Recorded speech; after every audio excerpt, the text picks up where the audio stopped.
Good morning and welcome to the first annual online conference of the Working with Perpetrators European Network. I'm Nate Eisenstadt and I'm delighted to be your moderator for this conference. We have a really fantastic program lined up for you over the next few days, during which we'll be joined by some of the leading thinkers and practitioners or thinker practitioners in the field, coming from a broad range of countries and approaches. So why are we here? I guess across Europe, there's an increasing recognition from practitioners, policymakers, and academics that complex social problems like domestic abuse require collaborative responses. As we know, domestic abuse is a systemic issue affecting and affected by both individual factors like trauma, substance use, mental health, and criminal history, as well as social factors like housing and mental health provision and varied social inequalities. Least of all, not least of all, gender. Within WWP, Working with Perpetrators European Network, more specifically, there's been an increasing interest amongst members in exploring the tensions and possibilities of collaboration between, with and beyond prison, probation, and perpetrator programs. And it's by now well established that prisons and indeed punishment alone is not enough to change behavior. As those of you involved in more voluntary interventions will know, we also, that without some of that compulsion that statutory agencies can provide, we do see dropout of programs, be they group or one-to-one. So we're at this juncture, exploring prison, probation, and perpetrator programs, collaboration for change. And of course, in addition to our esteemed speakers, it's equally exciting to be joined by you. I wish I could see all your faces. The conference delegates whose collective experience, as any of you will know who've attended in person, that experience and expertise is unrivaled. And I'll say this now and I'll say it again over the course of these next 2 days, but we really want to bring that expertise into the room, so to speak. So this conference is as much about the front stage as it is about the participants, your conversations, your contributions. We've attempted to make way to make space for this in various ways. So please introduce yourself via the chat box on the right. Say hello, let us know who you are, where you're coming from. And please use this function to ask questions and make comments throughout as we go. We'll be monitoring the chat, responding, and we'll do our best to bring in your questions during the question and answer sessions that are listed in the timetable. And just on participation, we know it's not easy to navigate these technologies. Sometimes it can feel exposing, putting your words on the screen. And I'd really like to invite you to push yourself out of your comfort zone a little. If you're a person who tends not to ask questions, remember, the only stupid question is the question you didn't ask.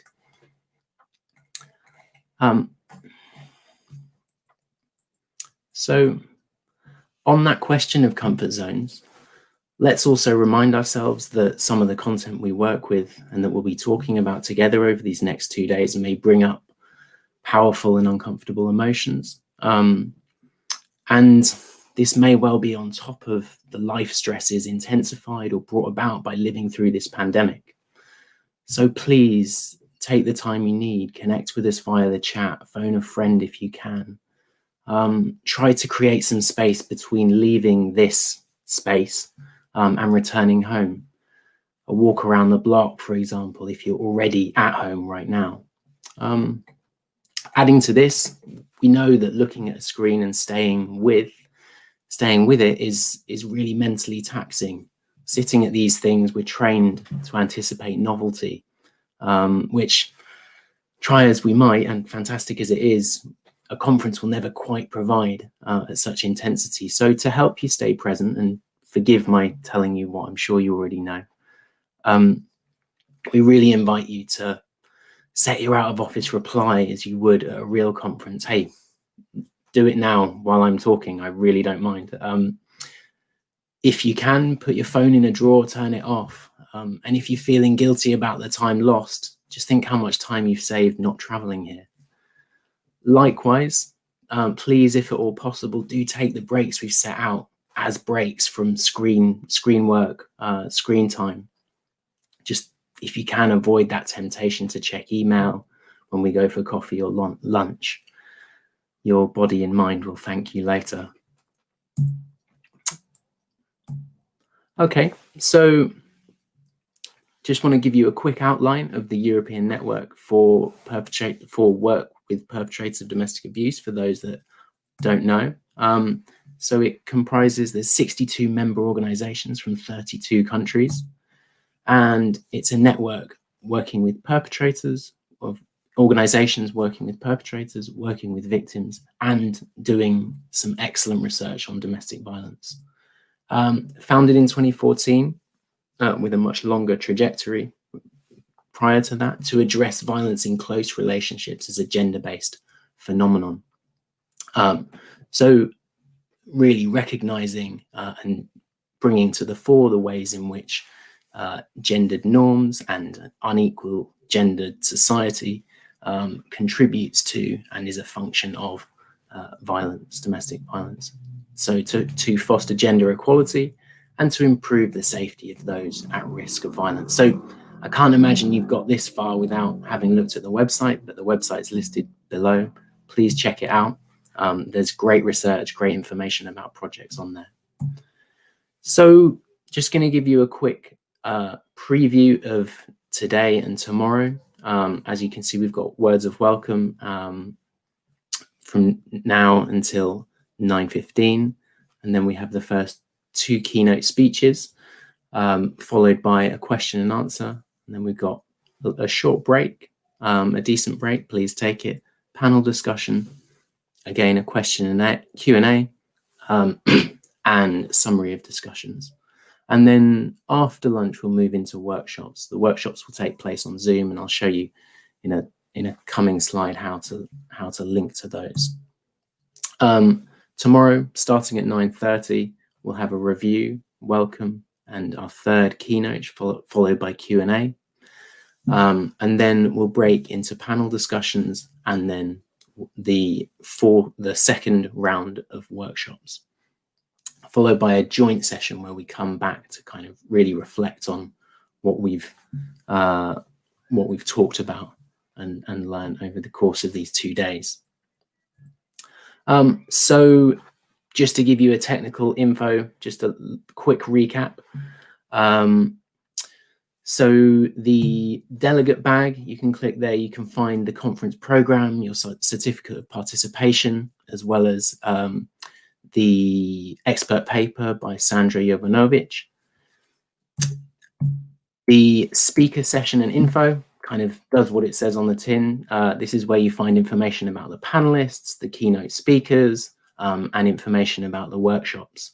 Now, you should have already signed up to a workshop, and if you have, you will have received a link in an email with joining instructions. So the workshops are taking place via Zoom.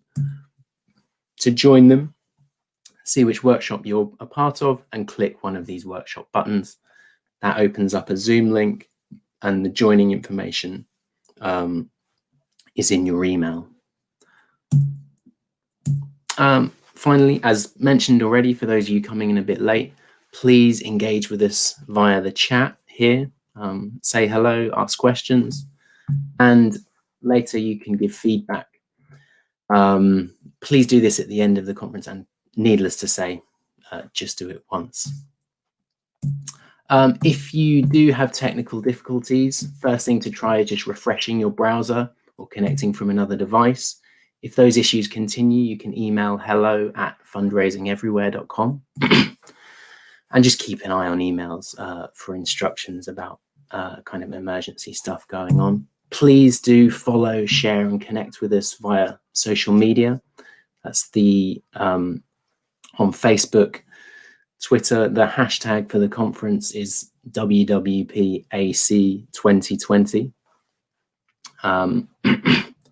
So that's all from me. Look forward to connecting with you over the course of these next 2 days.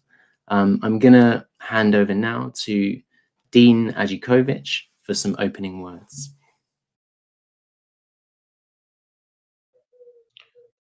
Thank you, Nate. I would like to welcome you all to the conference of the Work with Perpetrators European Network. This conference is run in a series that we do every year. It is the first time that we are doing it virtually, but the topic we chose is very much attractive to quite a number of our member organizations. More than a quarter actually work closely with prisons and probation services, although they do a lot of work from self-referrals. But referrals from the criminal justice system is one of the important components of increasing the safety of the victims and also improving the work with the perpetrators.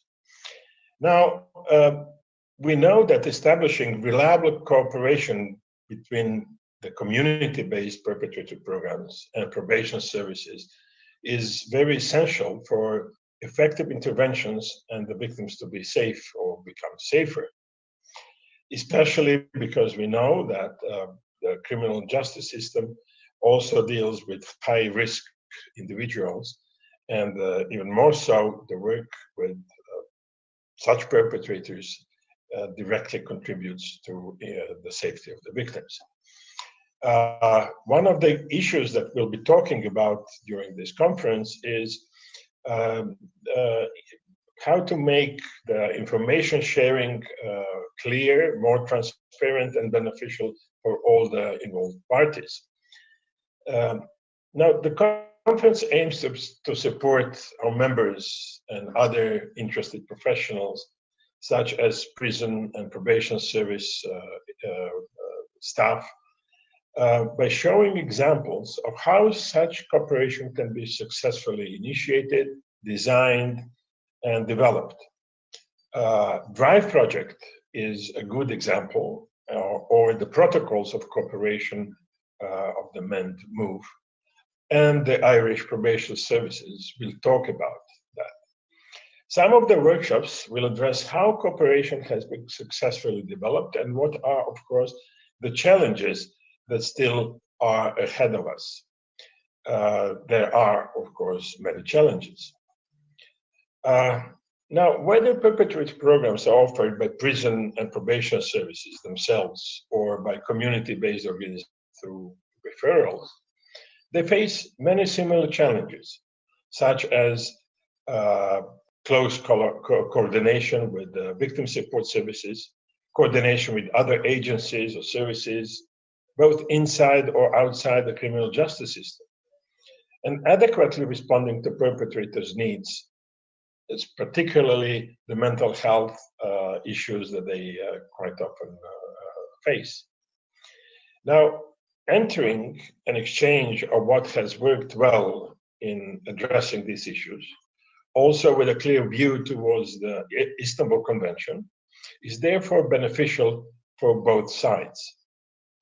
This conference aims at a close exchange of experiences, very openly addressing the challenges, and hopefully establish links for further cooperation between the two sectors. Now, we are particularly glad that we have representatives of the Confederation of European Probation Services, CEP. They are going to contribute to our conference, with CEP President Gerry Mcnally providing the opening words, and the CEP Vice President, Jana Špero, giving one of the keynote speeches, and members of CEP sharing their expertise in our panel discussions and also hopefully in the workshops. At this time, I would like to thank some of the institutions and also individuals who have helped this conference come true.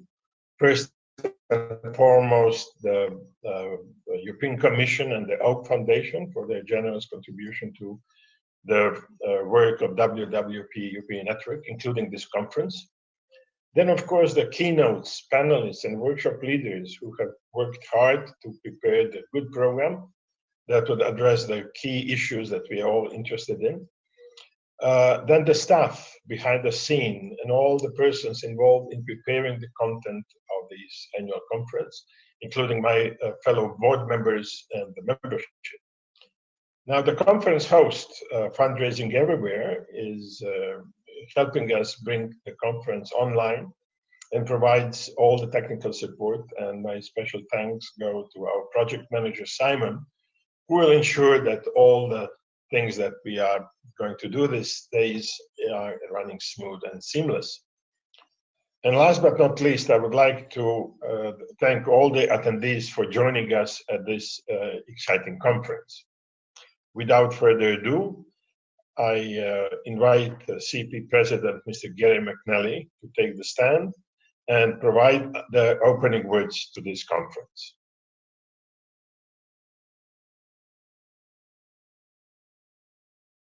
Thank you, Dean, and welcome to the conference on behalf of CEP. It's an unusual format and a different experience for us all due to the COVID-19 pandemic, but it's something we will increasingly become accustomed to in the future, unfortunately. I do know that for me, conferences are valuable opportunities to network, to meet new people, and to establish contacts, as well as to hear and discuss the papers and to participate and contribute to the workshops and discussions. I do hope that even though we are all attending remotely, we will continue that valuable exchange and learning, because it's important that we actually share and learn from each other.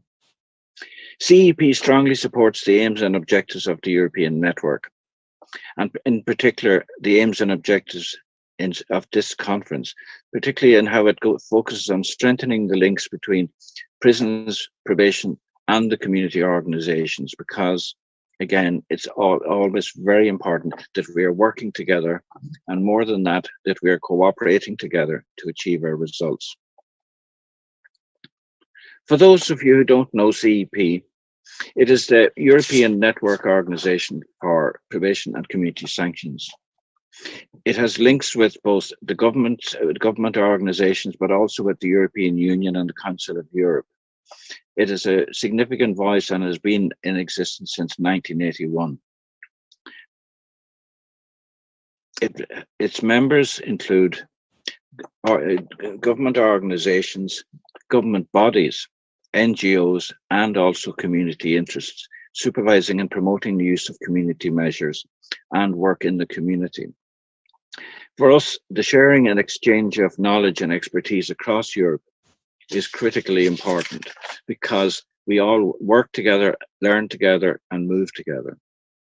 With the greater openness of Europe, with the free movement across Europe, it's important that we all understand each other and actually be able to work together across boundaries and across jurisdictions. Intimate partner violence and domestic violence is a serious issue in every country in Europe, and is a particular area of work for every probation service. There are challenges in addressing the needs of both communities and victims, but also in how to work effectively with perpetrators. And I think the emphasis is around working effectively with perpetrators, because it's about achieving best outcomes for everyone. The CEP expert group on domestic violence and intimate partner violence is one of our most important fora for that process of sharing and exchanging knowledge and expertise. And I know it makes an important and valued contribution to this network. CEP appreciates the opportunity to work closely with the network, because we have so many shared interests and shared objectives. And again, it's a good example of how both state organizations, NGOs, and community interests can work together to achieve the best outcomes for everyone. As I've said, cooperation and coordination between services, not just criminal justice agencies, is a critical success factor in working with perpetrators. the need, particularly for multidisciplinary cooperation and sharing, is also vital. It's the problem of domestic violence is not a simple one, and there are no simple answers. We need to be continually learning, sharing, and developing knowledge and skills together. Again, complex problems do not have simple solutions. The relationships are complex between, not just in the domestic families and other situations, but between services and support providers. We need to work together to make those work more effectively together. Again, it's about cooperation and achievement. There are many issues that I'm sure will arise during the conference, which are very important in this discussion, such as coercive control and trauma-informed practice, and an array of other points. I look forward to the discussions, and I think the discussions and the panel sessions will be great opportunities to discuss both our shared interests, our different points of view, and our different levels of knowledge. I think that's how we learn together. I think this is an important conference. I think it's important that we take this opportunity, as I close my brief introduction, to wish you all well, but particularly to encourage you to participate. I think that to achieve best results, a good conference needs active participation and contributions. Even in working remotely, I think we do have that opportunity to be able to participate and contribute, particularly in the discussions and in the working groups. I know that the participation in conferences enriches the knowledge and adds real value. And I look forward to hearing the papers and the discussions and contributing, I hope. I will leave you now in the capable hands of my colleague, Jana Špero. Jana is our Vice President in CEP and has great knowledge and expertise in the area. And I know what she will tell us a lot more about how this is managed and what the experience is in Croatia. So thank you, everyone, and good luck for the rest of the conference. Thank you.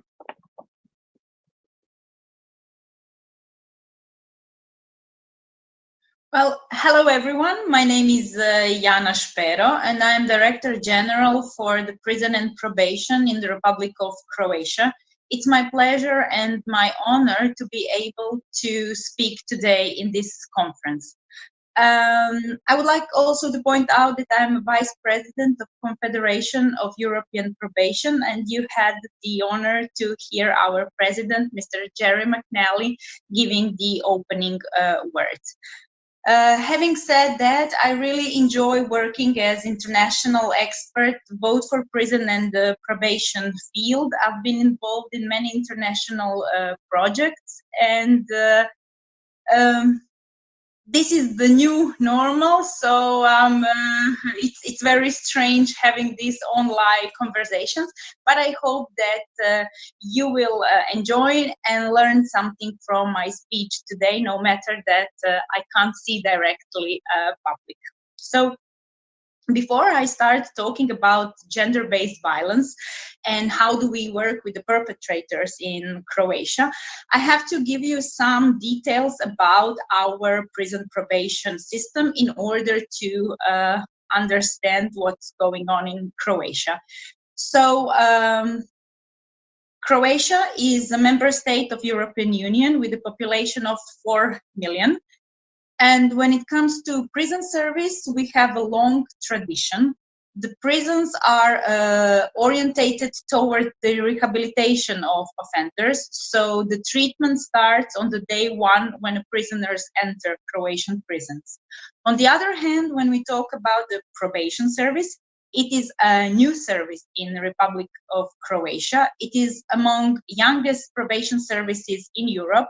But we showed that we have a very professional staff, and I have to point out that we've been awarded of CEP Award for the best development of probation service. So how it's organized. Both prison and probation in the Republic of Croatia are part of the public administration, and this is the part of the Ministry of Justice of Republic of Croatia. The headquarters are in the building in the Ministry of Justice in our capital city of Zagreb, and we have a local probation offices, 14 probation offices all over the territory of Republic of Croatia. And when it comes to prisons, we have different prisons, penitentiaries, educational centers for juveniles, diagnostic center, prison hospital, and a training center for our staff. Altogether, 25 different prison units all over Republic of Croatia. When it comes to numbers, at the moment, we have approximately 3,600 prisoners that are serving sentences in Republic of Croatia. And when it comes to the statistics in probation service, we have approximately 4,000 active cases at the moment. So when we talk about gender-based violence and the perpetrators of the crimes that are connected with this, I have to say that these crimes do not represent a big group of offenders in Republic of Croatia. By numbers, this is not a big group, but however, taking into account the meaning and the consequences of the gender-based violence, it is very important to take seriously these crimes and to address them in the best way that is possible.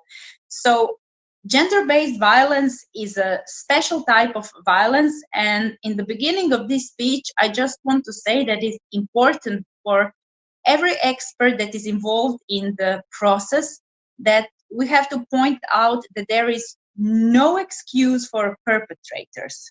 There is no excuse, no culture, no difficulties in living. There is no excuse for gender-based violence.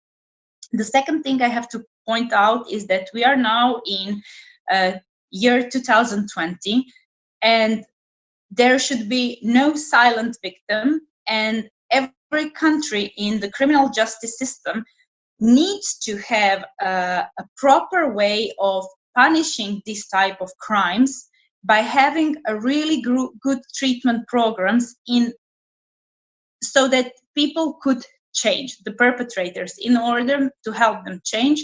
So one day, I hope that gender-based violence will be something that will become even smaller and smaller group of offenders among our criminal groups. So having said that, I have to say that in Republic of Croatia, we created a number of treatment programs for perpetrators, especially for the perpetrators of crimes that are violent. Among these violent perpetrators, one group is, of course, perpetrators of gender-based violence. Usually, this group is about people who committed sexual crime and the people who committed a domestic violence. These are the most common offenses when we talk about gender-based violence. Programs that we have are psychosocial treatment programs.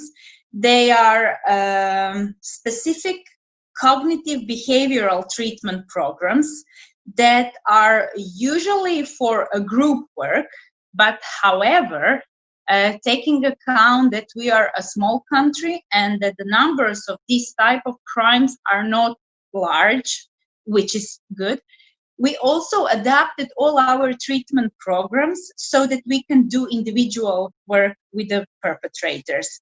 So just to know that outside of the prison and probation service, there is also a possibility of psychosocial treatment for this type of crimes. This works that there are educated and trained individuals that are in a special contract relation with the Ministry of Justice. Their work is supervised by the experts from the Ministry of Justice, and they are usually involved in the treatment of people who committed domestic violence as a misdemeanor in Croatia. And we use these individuals also before the probation service was trained to do this type of programs. But I will today talk about the programs that are being enforced by staff of the Prison and Probation Service. I have to point out that people who are applying these programs, both in prison and probation, are highly educated, coming with the educational background of psychology, social work, pedagogy, and they have a special training in order to be allowed and to have expertise to provide this type of programs. So now when I gave you this very broad introduction, I will start with the first program that I wanted to present today, and I will start with something that is really new in the criminal justice system in Croatia. This is the project that is being implemented by a probation service in Croatia, and it's called You Can Do It Differently. You Can Do It Differently. It's a program that is intended directly for the perpetrators of the gender-based violence. And I have to say that this program is new. Probation Service is implementing this from 2018. This program was developed with the help of colleagues during our European Union Transition Facility project, further development of the Probation Service, where we had a super cooperation with our colleagues from Spain. And I'm very happy to see that you will be able to hear Ms. Laura Negredo from Spain in this conference. She was our RTA during this program, and she really helped developing the You Can Do It Differently program for our probation service. So program is international. Program is based on big research related to effectiveness of treatment for perpetrators of gender-based violence. And this program has a cognitive behavioral orientation. So the program is making a link between cognition, emotions, and behavior. So it also includes the assistance paradigm and the good lives model. So this is the best what we have at the moment internationally that show the good results when working with the offenders. So I'm really proud that the probation service in Croatia is applying this good program. So as every other psychosocial treatment program, basically it is for a group of 8 to 10 offenders. But however, as I told you, especially in the probation service, it is very hard to gather a group of 8 to 10 perpetrators of gender-based violence in one probation office in one period of time.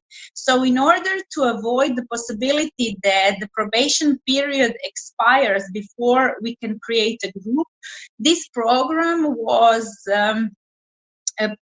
adjusted in order to work individually. So in 2018, we had a group of offenders who went through this program, but in 2019, we only worked on the individual basis in a different probation offices.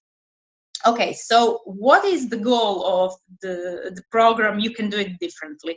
So of course, the goal number 1 is to reduce the gender-based violence.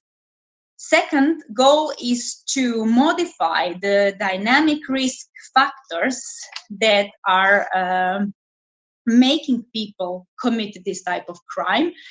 Then the important goal is to change some type of sexist attitudes and this macho way of thinking, and to create one new healthy concept of masculinity. So this program has 3 phases. First phase is the motivational phase. Second longest is the intervention phase, and the third one is the last one is the monitoring phase. So when we start this program with the motivation phase, It has 3 individual meetings and 1 group meeting if this will be a group work, or just individual meeting if this will be individual program. And during this first phase, motivation phase, we are assessing the offender. We are raising awareness of the problem that this offender has. We are encouraging the motivation for change. We are defining individual goals with this person and developing a plan of future work. After this motivation first phase, we are going into the very long intervention phase, where we have 24 meetings, group or individual, depending on the type of program that we are applying. And during this intervention phase, we have a different unit of the topics that needs to be covered. For example, we will talk about emotional intelligence. We will talk about self-control, about anger management, about empathy, jealousy, about psychological violence, about healthy relationship and partnership, about child protection, and of course about prevention of the relapse. So when we finish this long phase, the last third phase will be 1 month after this program, where we will see if there is any change in the behavior and in the attitude of this individual. So, as I said, this is a new program that we have, but the first group of offenders that we had in this program really showed that they were satisfied, and we had a positive feedback. So we are looking forward to some researches in the time that will come to see the benefits of this. Okay, the programs that we have in the prison system of the Republic of Croatia are numerous, but I chose, because of the time limit, to start with program that we call Recidivism Prevention and Control of Impulse Behavior. This is a program that we started already in 2005 in our prisons. It was developed with the help of Dutch colleagues, and it's also based on the elements of the cognitive behavioral therapy. And this program is basically for those offenders who have difficulty controlling their sex drive. So it's also for a group work, and usually the offenders who committed crimes that are usually set to pass through this type of program, we send them to the same closed penitentiaries. So in 2 big closed penitentiaries, we have this program on a regular basis, while in the smaller prisons, we do this program when we have a group, or we also do some individual work with our prisoners. So this program lasts for 10 months. And during this time, the goal is to change the attitudes regarding sexual offenses, to gain some insight into unacceptable behavior, to develop an empathy for a victim, to recognize the impact of feelings and thoughts, and consequently the behavior that underlines the offense. We are developing the strategies to avoid the risk factors in the future, analyzing different events that precede this offense, and we are working on controlling of aggressive behavior, and of course preparing a relapse prevention plan. In order for this to work, the key thing is to have a good motivation of our prisoner. So the key thing for our treatment staff is to to motivate prisoners in order to be open-minded when going through this program. And I have to say that the results that we have when we analyze the attitudes and responsibilities to control the thoughts and feelings before program and after the program are huge. So we are happy to say that this program in Croatian prisons really works. Second program that I want to point out is called ART, or Aggression Replacement Training.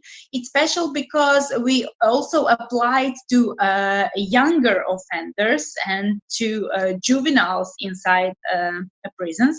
It's usually for controlling aggressive behavior, and but there are some overlapping with the gender-based crimes. And this program includes social skills training, anger control, and development of so-called, let's say, a moral perceiving of things. It's also for a group work, and it's done twice a week for 10 weeks.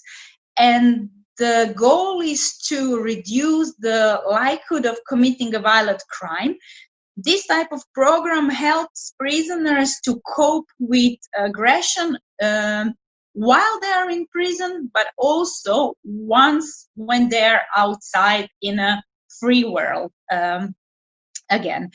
There are more programs for working with the violent offenders in Croatian prisons, and a special program for violent offenders in probation service in Croatia, but I don't have time to talk about it today.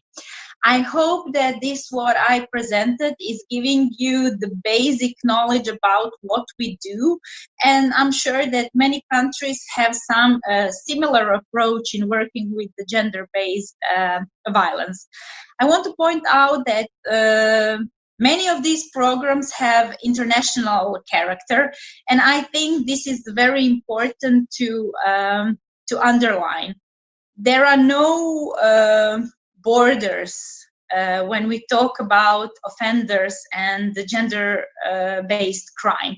So the best way to develop a really good program is for us to stick together from all parts of the world and to see what really works the best for offenders. This is the only way how I hope that one day we will have a society and the world where gender-based crime will be something that is left in the past. Thank you very much for listening, and I'll be happy to answer any questions.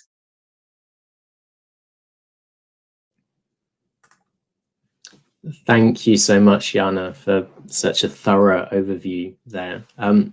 As I said, we'll address questions to the speakers after the second keynote. So please continue to pop your questions in the chat. So without further ado, I'd like to introduce Sandra Jovanović, founder of the National Network for Work with Perpetrators of Violence in Serbia, to give us an overview of prison and probation-based perpetrator programs in Europe. Over to you, Sandra. Thank you, Nathan. First of all, I would like to wish you all a warm welcome to our conference.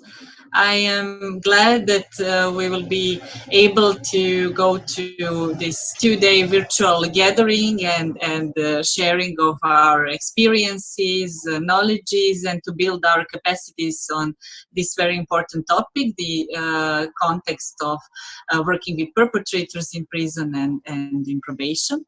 I know that we are all professionals who work in the field of the domestic violence from different roles, perspectives in different settings, and WWP conferences have always been a chance for all of us to step out of the boxes of our regular practices and to look at the problem and our work from some different perspective. And this is something that I will try to lead us toward, to start to have from a wider perspective on the problem and on the issue of perpetrator, prison and probation work. So basically, I will share the observations based on the analysis of perpetrator programs in prison and probations in Europe.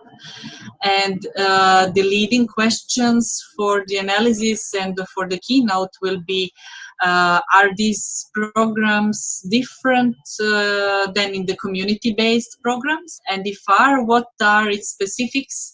And what do we need to take into account if we want to have and to ensure accountable and victim safety oriented practices? So these will be the guiding questions for our keynote, and I'm sure that they will be the guiding questions for the whole conference. So basically, why is it important that we discuss this, and why are we even talking about this and dedicating today's conference to prison and probation perpetrator work? From one perspective, we all know that convicted perpetrators are quite a small piece of the overall perpetrator domestic violence perpetrator population. We know that domestic violence is severely underreported. There are some data that show that only 14% of violence in EU is reported. And when we add also the low conviction rates, before that low prosecution rates, then we realize that when we are working in a prison and probation and with this target group of perpetrators, it's quite a small percentage of the overall population of domestic violence perpetrators. That's one perspective, but from the another perspective, we know that they cause really serious crime. They are convicted for the crimes with the severe consequences, and also their reoffending rates are quite high, up to 35% by some data in UK, and it's a police data. So basically, we are working with a small percentage of domestic violence perpetrators, but really high-scale, harmful perpetrators who tend to reoffend and to do their crimes again. So when we are working in a prison and a probation context, we are basically working in the very epicenter of the problem of domestic violence. And I think that that's something that's really, really valuable and that we need to keep in mind. Also, there's quite a unique context of joint interventions in prison and probation perpetrator work, and that's something that's specific in comparison with community-based programs when they are working with voluntary clients or clients who are referred from some other kinds of services. Here we do have repressive measures as interventions that show really strong societal response to violence, and that they give the message that the society will not tolerate and accept the violence. That's on the one side, and on the other side, we do have treatment programs that provide the framework for exploring and challenging and changing beliefs and related behaviors. So we have the factor of repressive measure and the factor of treatment programs that form very powerful alliance, and that somehow transforms this response of the societal response into the social change, the change of violent behavior, and this is something that we really want to achieve. And there are data that shows that this alliance is something that has its impact and that has its effect. Some data shows a significant decrease in the level of reoffending if we have joint interventions, the way I described it. So they go from 35% if only repressive measures are applied toward domestic violence perpetrators. They decrease down to the 23% if we have treatment programs alongside with repressive measures. So this really tells us that when we are thinking about this population of domestic violence perpetrators, we need both. We need repressive measures and we need treatment programs. And this joint alliance will be even more effective if the cooperation between these two entities and these two factors is better. So that's why we are really highlighting the importance of the cooperation. So how does this work in the epicenter of the problem of domestic violence looks like in the context of Europe? Of course, you can't find uniform practices across Europe. There are variety of practices in terms of approaches, models that are applied, the service providers, coverage of perpetrators in terms of numbers, in terms of territory. What first brings your attention is the diversity in the service providers. You find that there are three main models in who is providing programs for perpetrators. So in some countries, those are state institutions, and they are mainly prison and probation services within the ministries of justice. And we have this kind of practices in Sweden, in Scotland, for example.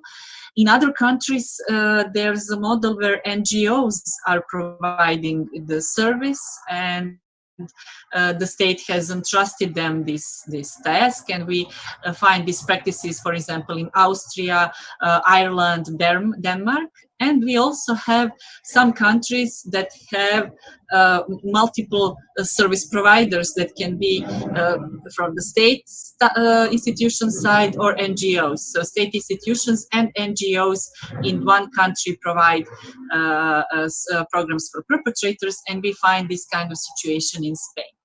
So when we are thinking about these different models of provision, the perpetrator program, state institutions, NGOs, and state institutions plus NGOs, it's interesting and important to correlate it and to look it through the prism of how to ensure victim-focused practices in each of the models.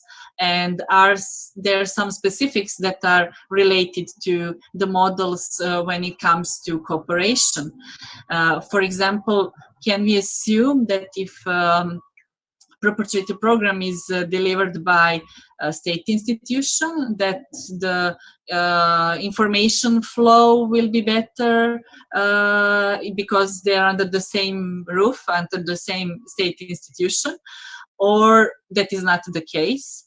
I don't want to push forward any of these models. I'm sure that each of them makes a lot of sense in each of the contexts, national contexts where they are applied. But I would like to highlight that it's really important to think about what do we need to have set in place in every of these models, and what kinds of cooperational pathways and ensuring victim safety works in different models. And I'm sure that we will have a chance to look at it and to reflect on these specifics and differences during these 2 days. One more issue that I would like to highlight, and that it's also important to keep in mind, is can we really say that prison and probation practices are same or similar? Of course, they're similar because they are linked with criminal justice system, and that's something that differs them from strictly community-based programs. And there are some obvious differences, like that perpetrator is locked down in prison and not locked down in probation. But there are also some other factors that we need to be aware of, and that leads us to the conclusion that we need different kinds of approaches, different kinds of programs, and for sure different kinds of cooperations with different agencies in each of them. Just to illustrate it, for example, when we are thinking about the prison work, the factor of a prison subculture is something that's quite relevant and important for the work that we are doing. The prison subculture tends to be quite masculine, and some kind of survival kit of beliefs in this subculture, if you want to fit in it and survive with it, contains the messages like be a man, stay strong, keep control, maintain control, don't show your emotions. And those are the beliefs that we really want to change through our programs. So this factor for sure is relevant when you're working in a prison and not so relevant when you're working in a probation. Also, the issue and the topic of sexual violence is something that's rather more sensitive in a prison context than in a probation context. In prison context, there's also this subculture where other prisoners tend to be aggressive and even violent toward the sexual violators. And the model of work, the group work becomes quite we need to assess the risk of different interventions that are applied, and this is not something that we need to deal with if we are working in a probation. Also, the forms of forced participation in the program are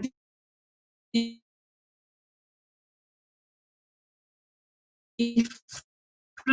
For me, it was interesting to think, if we are talking about the probation context, then treatment programs are something that's obligatory for perpetrators, because this is their sentence, it's a part of their sentence to undergo a treatment, or they will face some more severe consequences. But when we are talking about prison, it's not like that. The only sentence that they need to fulfill is the prison sentence, and the treatment is not obligatory in a way it is in a probation. So these kind of slight differences can shape our work.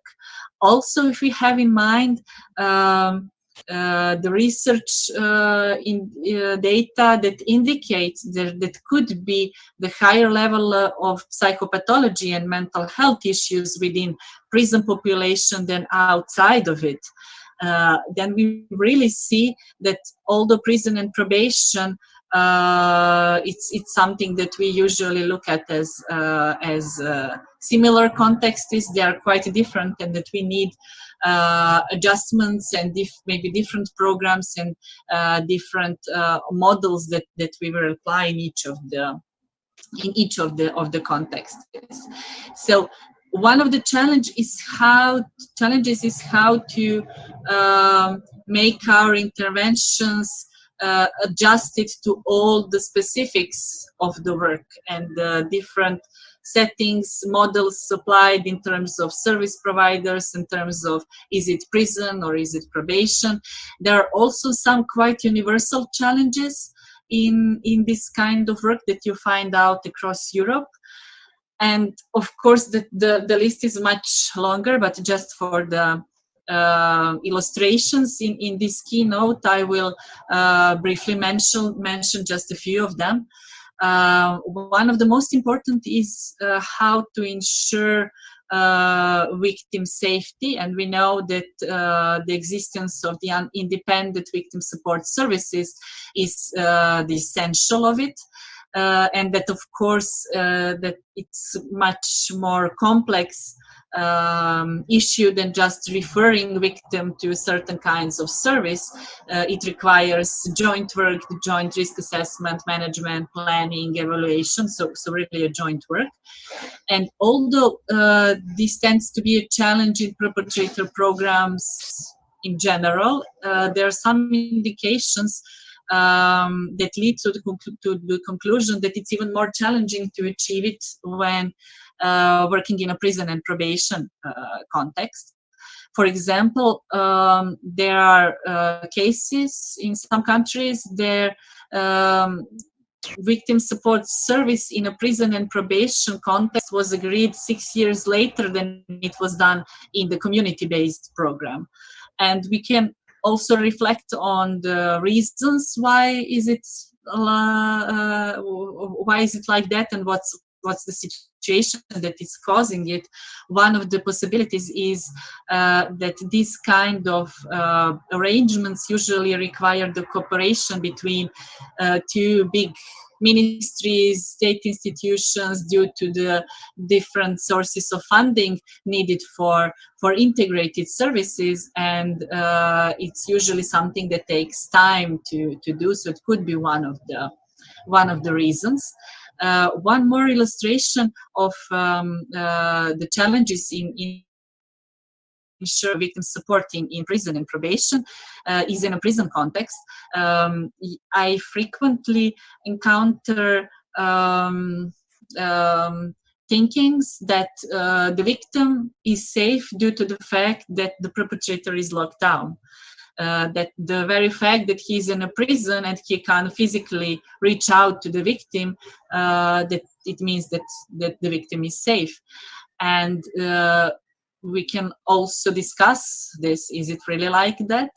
And across Europe, you can find some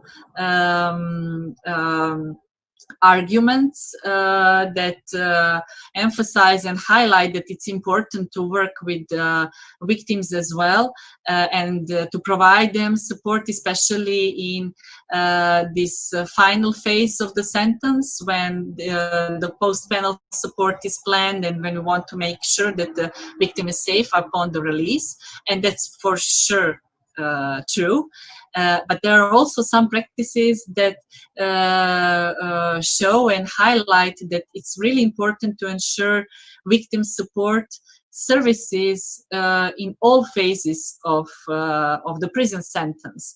For example, Prison and Probation Service in England and Wales, in one of its guidelines, mentions and points out the examples that they encountered in their work, that perpetrators who were in the prison could continue with the abuse of the victim indirectly, using their friends, family, or even children as their partners and allies in this process. And that this is one of the arguments that ensures us that this kind of support needs to be continuously provided.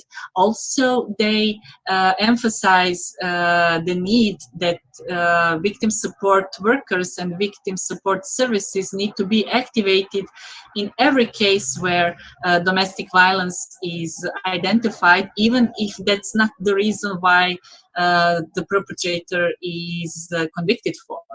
So, for example, if he's convicted for robbery, but also in the assessment phase they figure out that he also has a problem with domestic violence, all the services that ensure the safety of the victim will also be activated. And I really think that that's quite a good practice. So although it's a challenge, that's something that's extremely important to ensure independent, specialized victim support systems. And there are countries where this is quite well placed, and there are countries, which was really interesting for me, where the pathways for getting there to have this kind of practices were ensured or initiated by the service providers themselves, perpetrator programs and victim support services that played a big role in advocating for integrated services. And that happened in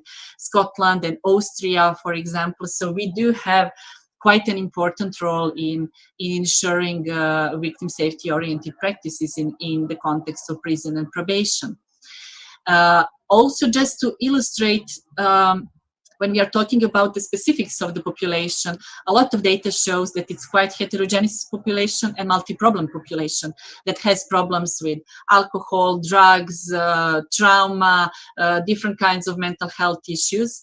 And on the other hand, when we are looking at the problems that perpetrator programs face in a practice, it seems that cooperation can really be a challenge, that the information flow is can be quite weak, that some programs don't get enough information from the inferring entity that they really need for the assessment of the risk, that in some programs perpetrators are referred although they don't fit into the intake criteria of the program, and that there's no other place for them to refer the perpetrators. So the characteristics of the population that is heterogeneous and that is multi-problem really emphasize the need for establishing very wide cooperation pathways. It will be really hard for us to tackle the problem of domestic violence if we don't have cooperation with mental health institutions that can help us with it, and we know that perpetrator has some other problems like drug or alcohol abuse. So across Europe there are quite good approaches in ensuring multi-agency work in this context. And I would just say that those kind of good practices usually have really well-structured internal cooperation pathways within the organization itself. Then there's a level of cooperation between a service provider, perpetrator program provider, and prison and probation, and the level of wider multi-agency cooperation that's usually handled through multi-agency bodies. And one of the good examples is England and Wales with MEREC and MAPA multi-agency work. So although there's a variety of approaches across Europe, we all tend to reach the same goal, and it's quite okay that it's adjusted to the national contexts, but we know that some approaches and models are more effective than others, and we can use it to develop the practices across Europe. So if prevention and combating violence through the work with perpetrators is a journey that we want to take, and we sure want to take it, then a good cooperation between perpetrator programs and prison and probation is something that we can't avoid, and that's a pathway that is getting us there. Of course, that needs to be in line with the wider multi-agency cooperation. There are some common obstacles on this path, of course, and some specifics of the work that we need to have in mind. And I would like to invite you to keep them in your mind during these 2 days, and to challenge and question the work that you are usually doing, and use this conference as a chance to look at the specifics of prison and probation work outside of the box of your everyday practice.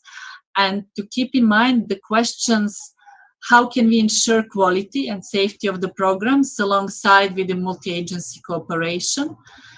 And what do we need in the level of papers, like standards, protocol, but even more important, how can we ensure that these are not just nice pieces of paper, but something that is really implemented in the practice?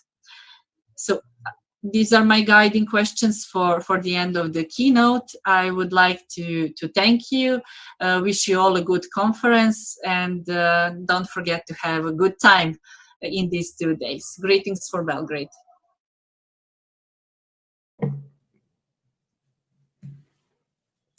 Thank you, Sandra, for such an incredibly comprehensive presentation there. We've had some really, really fantastic feedback from the audience, talking about how interesting and informative this has been.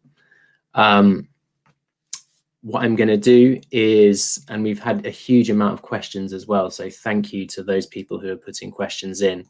The comments, people are applauding virtually.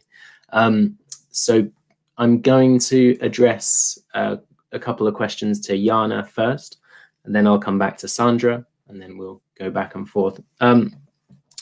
So Jana, we've had a couple of questions that I'm going to bring together around the kind of gendered approach. So one question we had was how the power and control wheel plays a role in the programming you teach in Croatia, and how you express the motivation for change based on the perpetrator's need to be in control. And I'm going to add in a question from Alessandra, just saying, could you say something about the gendered approach for art and the one on the control of impulsive behavior? So that kind of the link between the gendered approach and the kind of more CBT approaches. Mm-hmm. Okay, so once again, thank you very much, and thank you for the first question addressed to me.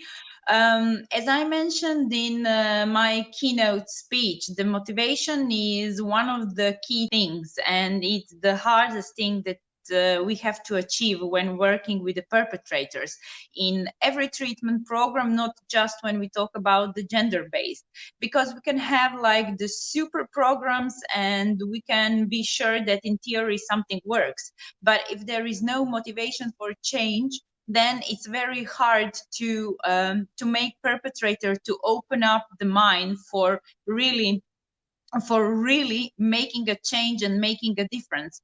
So how do we express the motivation for change?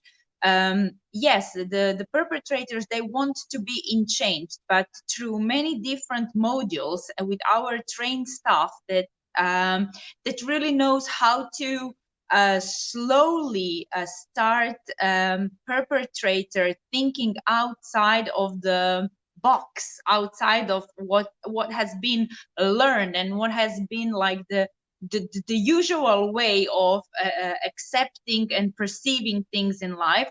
This is how we start making them understand and hear the other side, the victim side of the story. So this is not an easy process. This is very, very hard. This is why all these treatment programs, they need time. Time is basic, because you can't change a person over the night. This is why sometimes these programs, it's very it's like easier when we have a perpetrators that are inside the prisons, because then you are sure that they will always be here. They're inside, so they will be here for the treatment.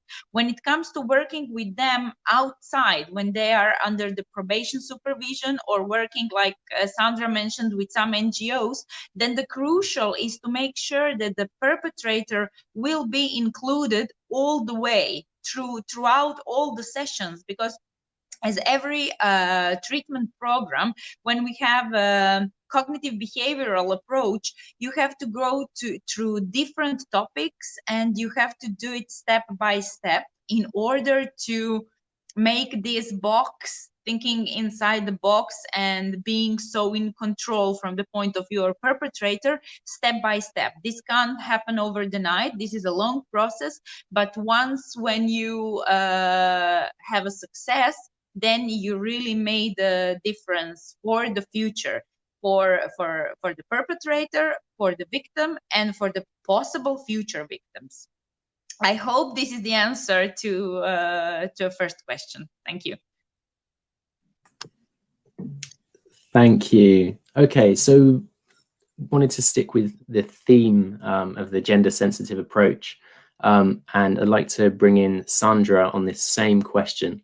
We had a question: how many of the prison and probation programs are gender sensitive and informed?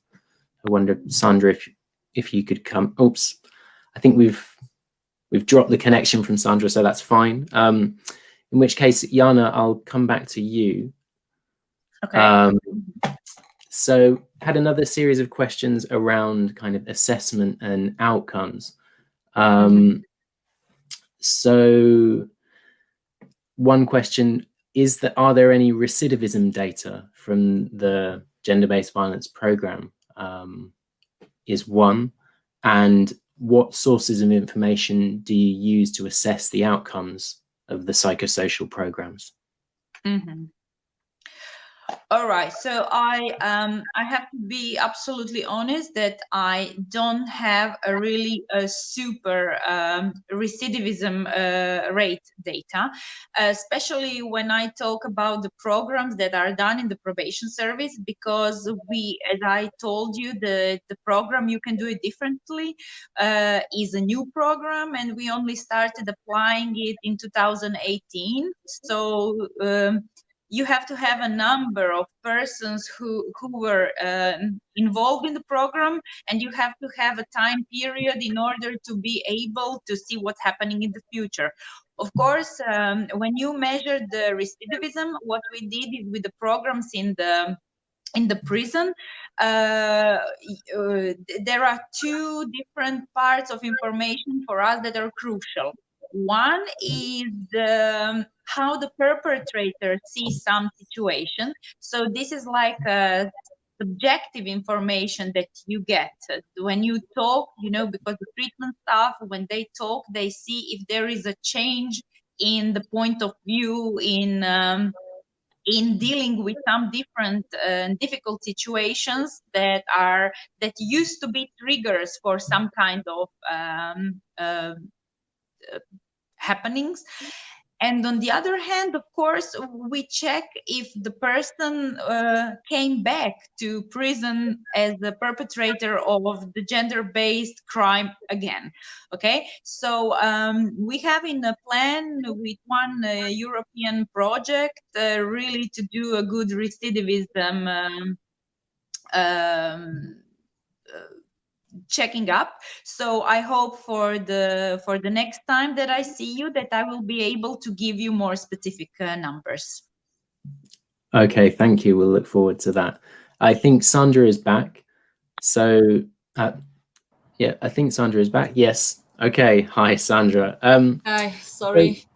No problem. So yeah, I wonder if you could respond firstly to the question around how many of the prison and probation sensitive are gender sensitive and informed, and maybe what that looks like, and then perhaps you could move on to some of the outcomes data that you're seeing, so either on recidivism or other outcomes. Mm-hmm. Well, I don't have the exact data on how many prison and probation programs are gender-based grounded, but I can say that from the materials that I had a chance to look at and some evaluations and things like that, that I was surprised that not every program was gender-based grounded, and this kind of platform was not integrated in those kind of programs, especially when we talk about programs for sexual offenders. In many of the programs that I could take a look at, they were more focused on control of the sexual drive, sexual impulse, pathology, and things like that. But I couldn't really see gender-related treatment, and that's something that I think that's really important, that it's missing, and maybe we can use this conference as an opportunity to think about it and to see the examples of some good practices.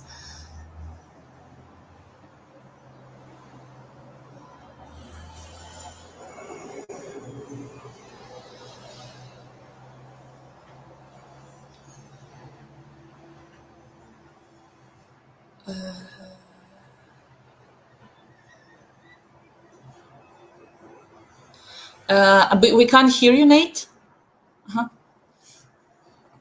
Thank you. Okay. So thank you for that. Could you tell us a bit about the kind of evidence that's coming out on the effectiveness of the restorative justice type programs? And are you seeing much contact with victims in the assessment of treatment? Is there a contact with victims in the assessment of treatment? Yes. Yeah. I mean, I would also like if we could have some European research to be able to answer correctly on that question, but we don't have it. So some of the researches that I found show that there's much bigger effect in the reducing the recidivism and the change of violent behavior if the repressive measures are applied jointly with the treatment programs. But one of the things that we also need to have in mind is that those researches are usually, but at least the ones that I saw, they are conducted by the agencies who apply the programs. So that's also the possibility that there would be different results and outcomes if there was an independent study. So yeah. I mean, as a psychologist, I strongly believe that this kind of joint addressing to the problem of violent behavior is something that's good, and that we really need to have both. And the researches that I could see show the effectiveness of this joint approach. Yeah, but I can't really have a definite answer on that one. Okay. Thank you. Well, we're just about coming up to time. There was one more comment. A few people commented actually on Sandra, your idea of the survival kit, kind of masculinity survival kit. And we had a comment that this also applies to staff because they're also living and surviving in that culture. I wonder if you could, this was from David Moran, I wonder if you could speak to that in the context of staff. Well, I don't have the experience because I wasn't working in a prison and in probation. Yeah, but I can really imagine that that's something that's happening. That if you're working in a violent in a violent setting where these kind of attitudes are pointed out and are somehow very visible, that you start to behave the same way, and also you are using the control and your power as employer of the prison or probation to make some changes. So yeah, that's also something that we can think about and reflect on. Yeah, but for me, it was really interesting to observe it from that point of view, because it's really different when you are working in a prison setting than in any other setting, because the factor of this kind of subculture is not so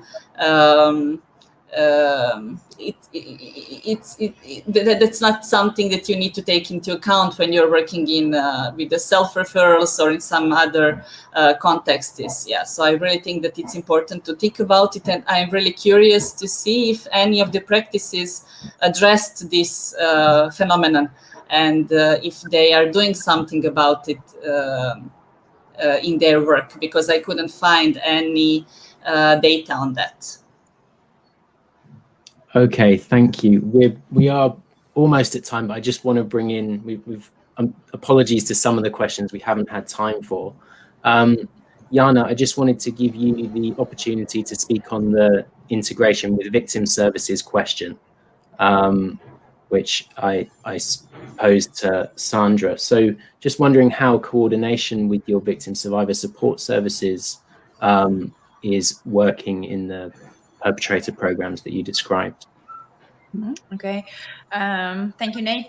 Well, in Croatia, we have a special division in the Ministry of Justice that was created to support the victims. So there is a good cooperation between prison and probation and the victim unit. Not so much about the program, how about the many other things that are crucial for the safety of the victim.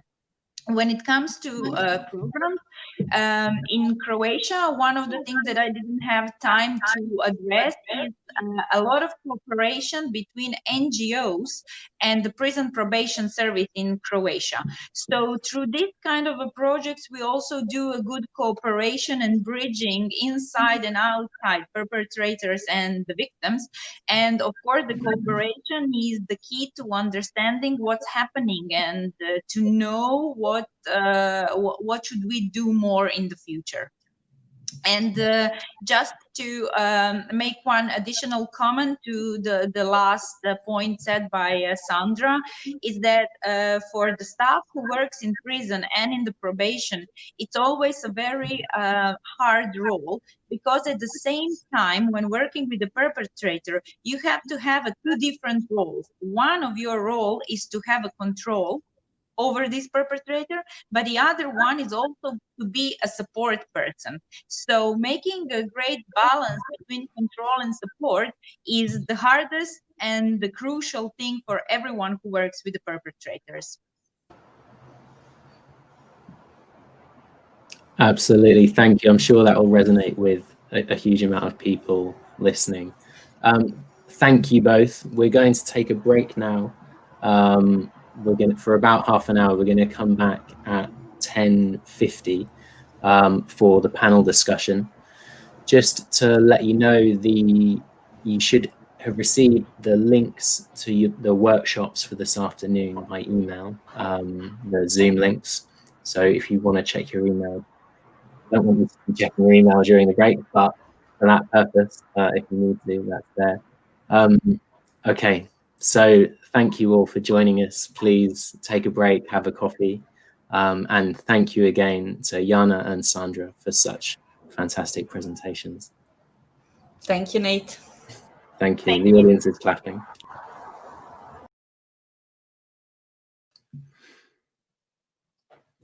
Hello and welcome back. Welcome to our first panel discussion of the conference. This one is on perpetrator work in the context of probation.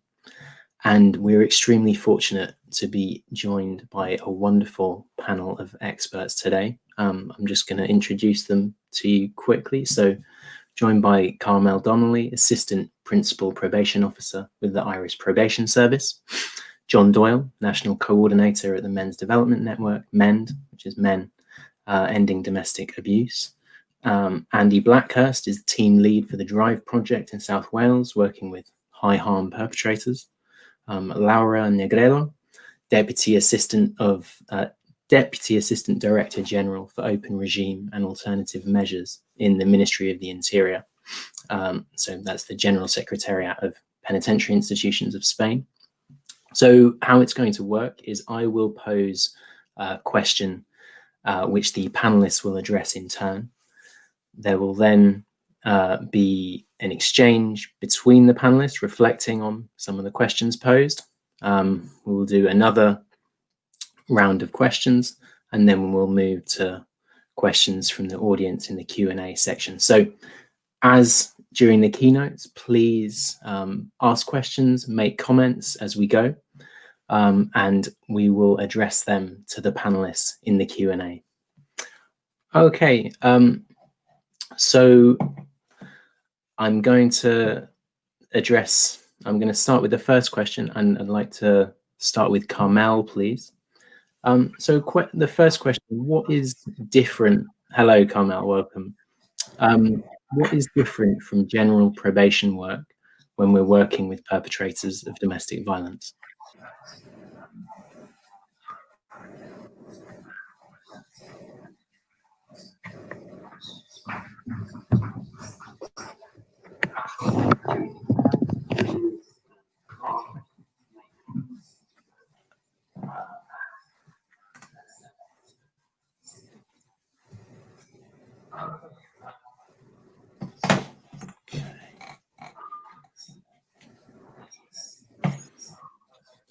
Okay, it seems like Carmel can't hear me right now.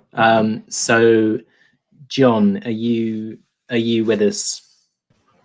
Yes, Nate, I'm here. Hi, John. Okay, welcome. So I'm going to address the same question to you.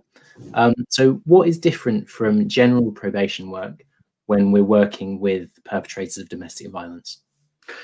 Well, now, Nate, obviously I'm working primarily with perpetrators, but with my knowledge of the area and working in conjunction with with probation on a regular basis, I think probably the critical thing to my way of thinking is an acknowledgement of the importance of risk assessment and risk management in terms of the impact that any intervention will have on the partners or children related to that man. So I think a critical issue that is obviously also critical for probation, but I think in a particular way, knowing that when an intervention takes place, it is increased risk for the partner.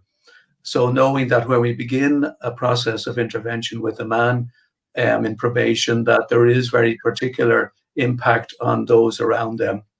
So knowing how to do a very clear assessment and a very comprehensive assessment of the situation is critical. Also, I think there's a real importance for interagency support in the process with domestic violence perpetrators, because we know around the issues of coercive control and how they can manipulate situations, that it's very important that all agencies in the community are involved in a very comprehensive way in the response. So it's not just one agency alone that is dealing with the situation. And I am conscious that probation do work in many levels within an interagency context. But I think in particular, where we're dealing with a cohort of men who may use tactics of manipulation, power and control even in dealing with agencies, even when they do desire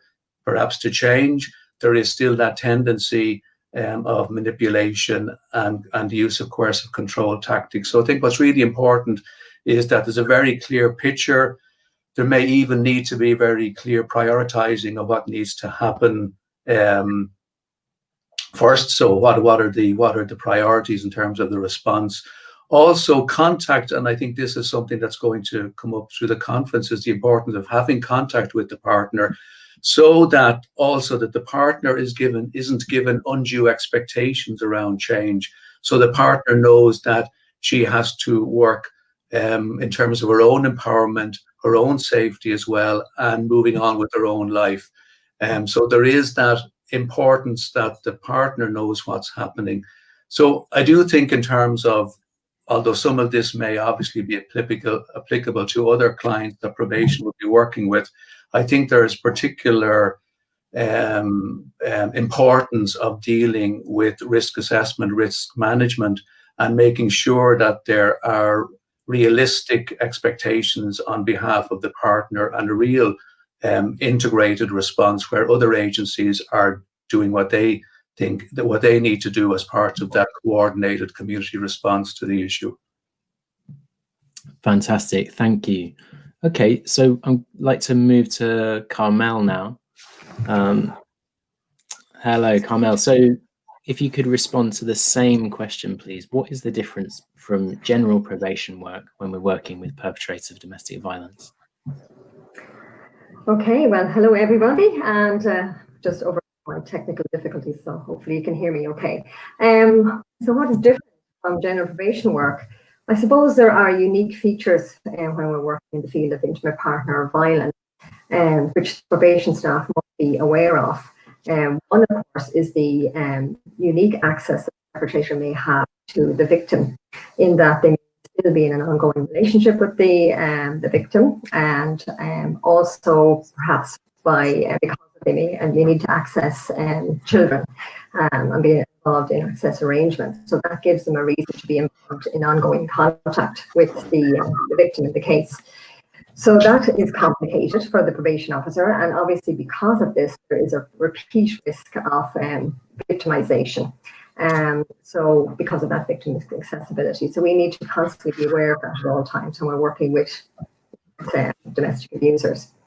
We also know that unlike maybe general street crime, it is not often a one-off incident, that there are patterns of abuse that take place maybe over many years with perhaps one victim or multiple victims. So yeah, it is a different issue that we need to consider on that front. Also, for that reason, probation staff need to be highly accountable in terms of risk management and dealing with this offending behaviour and the patterns of abuse.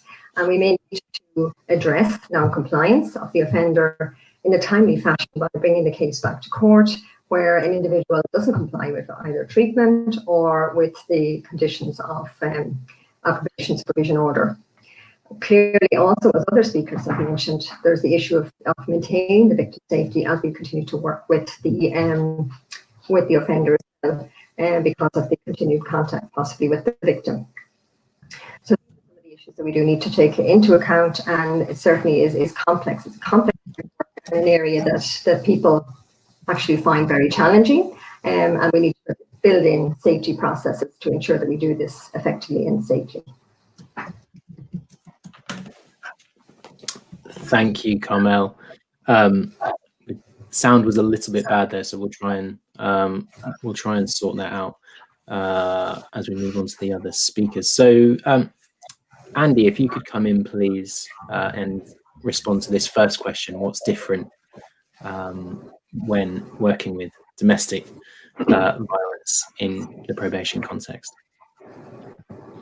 As Carmel said, close proximity to the victim is very different to sort of normal offenders. There's that continual access to the victim that you wouldn't have in non-DV offences.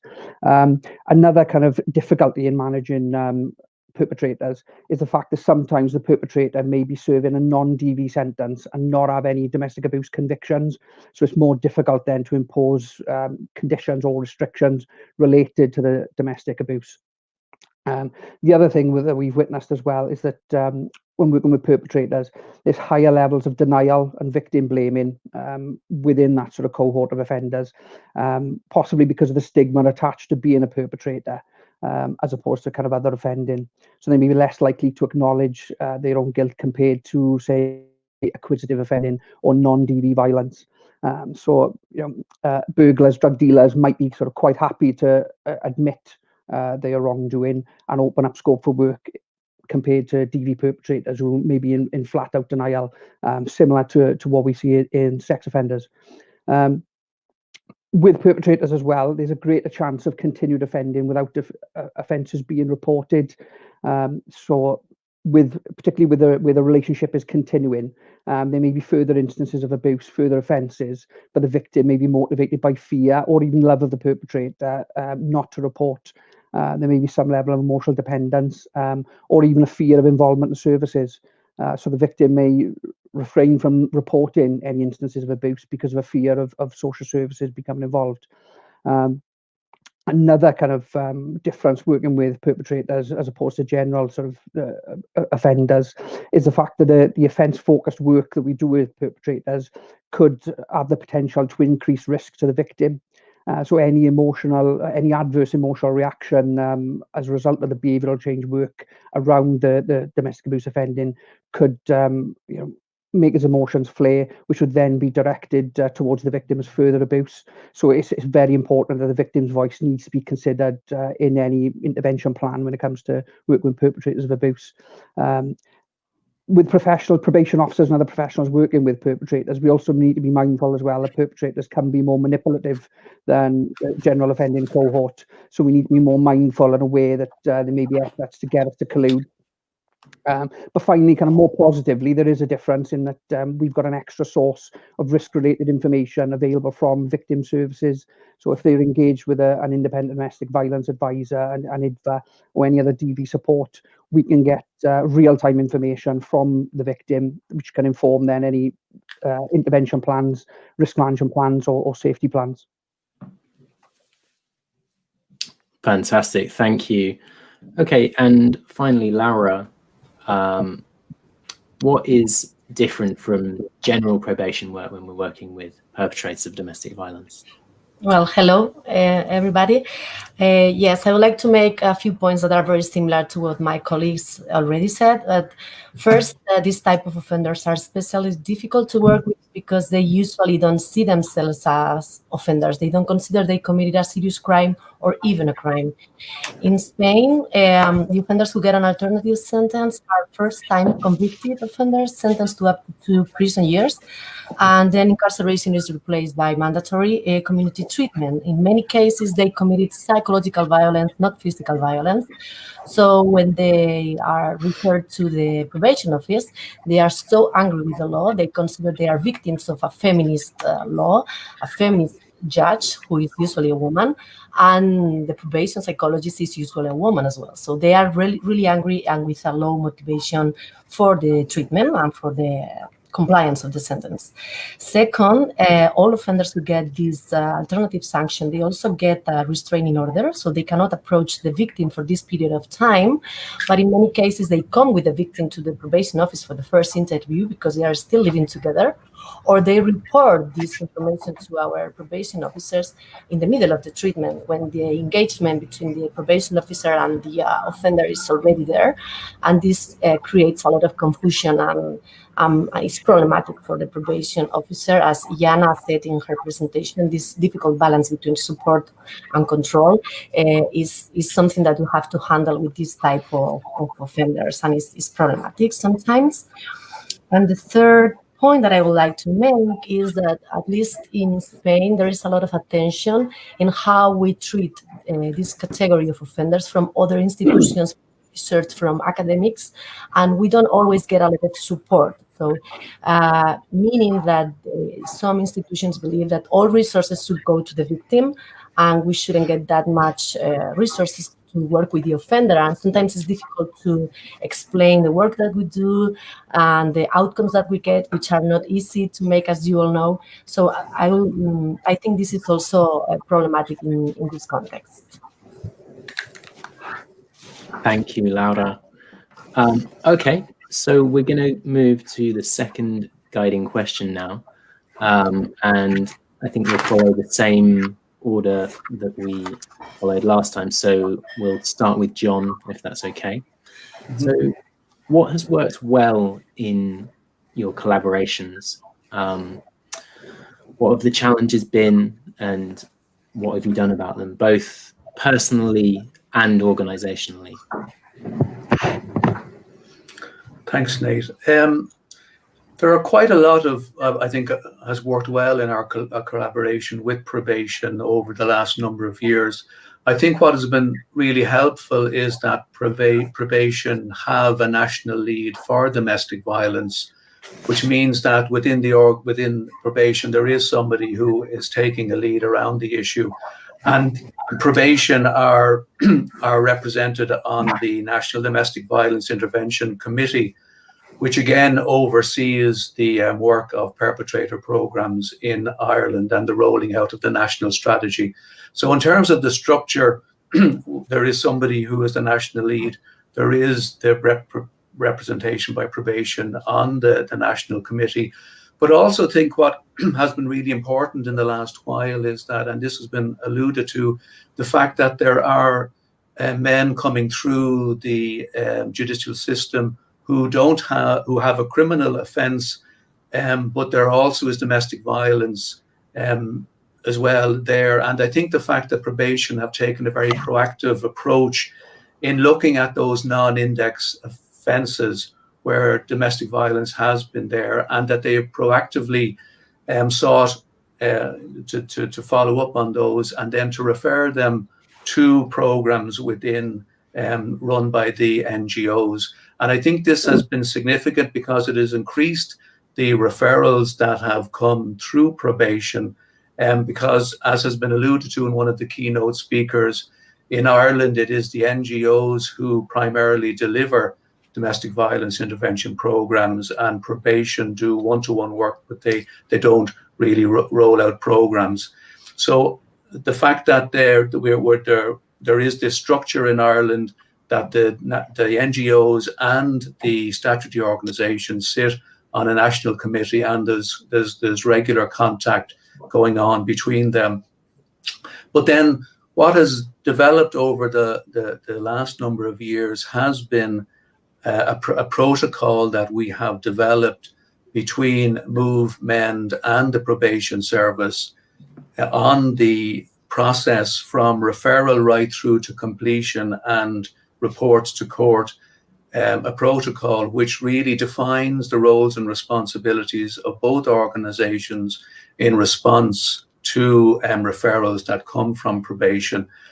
And that includes things like having a tripartite meeting. So If we're assessing a man, we will have the facilitator doing the assessment, the man himself, and the probation officer there in the first meeting. And this is really important because, as has been referred to before, where the men can have a tendency maybe to minimize or deny issues, with the probation officer in the room having all that information at their fingertips, it means that we can really start the process very quickly, where it's very out in the open what the issues are, and we can move then from that. So I think having that protocol, and also where there are local committees in the local programs, probation officers are part of those local committees overseeing the rollout of the program and promoting the program and seeking referrals from other agencies.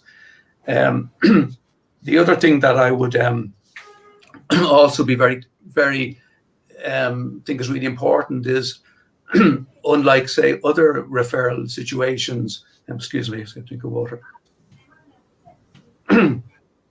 Unlike other referral situations, what I notice is probation officers seem to do quite a lot of preparatory work. So when the men come to the program, there's usually a sense that they have a clarity about the issues that are there, even if there are psychological, if there are physical violence, whatever other behavior that needs to be really focused on.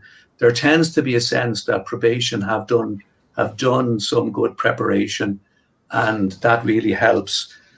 And just moving on to the things which have been difficult, I'm conscious of the time. I think what has been challenging to a certain extent is that while we have a shared risk assessment using the SARA, which has been really helpful in certain ways with our relationship with probation, I think the fact that it is very much coming out of the criminal justice system, and we can sometimes not get all of the information on criminal history and the like, that sometimes doing the assessment with the SARA risk assessment tool, we find that we don't have all the information, don't have access to it. And this is certainly true when we're dealing with other referral agencies, where it can be difficulty in building up a full picture, especially of criminal history. The other thing which can be a challenge, and we've looked at this, is where we're working with a statutory agency, full-time workers, whereas our facilitators are contract workers working in the evenings often. So there can be a challenge in terms of how do we really build good lines of communication around risk. To resolve that, what we have been doing is that information is relayed to the local coordinators, who tend to be working a 3-day week or maybe 5-day week, so that we really can keep track of the cases, and we can communicate to the probation officers during the 9 to 5 working day. So that is really, that was a challenge. The other thing which maybe Carmel might speak a bit more about is that our protocol has been there since 2017, before GDPR came in. So we are having to review the protocol in terms of GDPR regulations that have come in recently, and that will pose a bit of a challenge. But I leave that for Carmel, maybe. Okay, so thank you, John. Let's move straight to Carmel. If you could respond on this question of what's worked well in your collaborations, what have the challenges been, and what have been done about them, both personally and organizationally? Yeah, well, I suppose as John has alluded to, we are all involved, all the NGOs and probation service, along with TUSLA, which is our children and social services, and we're all involved on a national steering group at the Department of Justice level. The Department of Justice oversees the rollout of a national perpetrator program called Choices, and we on the steering group facilitate that rollout and problem solve around issues that are arising in the rollout of the program around the country. So I suppose the fact that, as John has said, we sat together on this advisory steering group for a number of years now, and laid the groundwork really for us to be able to have that relationship with a view to developing shared processes, such as our protocol, our referral and information exchange protocol, which we developed in 2017. So the groundwork was there, the relationship was there. That's not to say that trust and understanding each other's roles and responsibilities does take time and a bit of effort, but we've had many opportunities through different fora and subgroups to actually link in and get to know each other and clarify how we do our work and how we can support each other's work within our own organisations. So I suppose also the fact that we had a joint commitment with the NGOs to work in partnership, number one, around offender rehabilitation, but the fact that in the course of that work, the facilitators and probation staff are all trained in the ZARA risk assessment tool, as John referred to there as well, which is a spousal risk assessment instrument. And that looks at both static and dynamic risk factors, as you probably know. So these will identify the factors which must be addressed in the treatment programme. So clearly, it's helpful, I think, that probation staff and the NGOs are speaking the same language when it comes to risk, so that we can continue a relationship whilst the individual is on a treatment programme with a view to information exchange, any new risk issues that probation officer may be aware of in the community, that the facilitators on the programme may not be aware of, and likewise any critical incidents that are flagged on the programme, that they are in turn reverted back to the probation officer for any action that may be needed in those cases.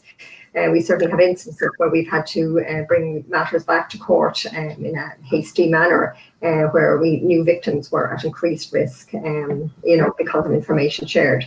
It is a delicate line to walk, I suppose, in terms of the fact that there is limited confidentiality there for the client, because we must put to the forefront the victim and child protection issues. So, but I think that's made clear. I think it's once it's spelled out in the tripartite meeting, which occurs between the facilitator, the probation officer, and the client, prior to the programme, that we will be sharing information.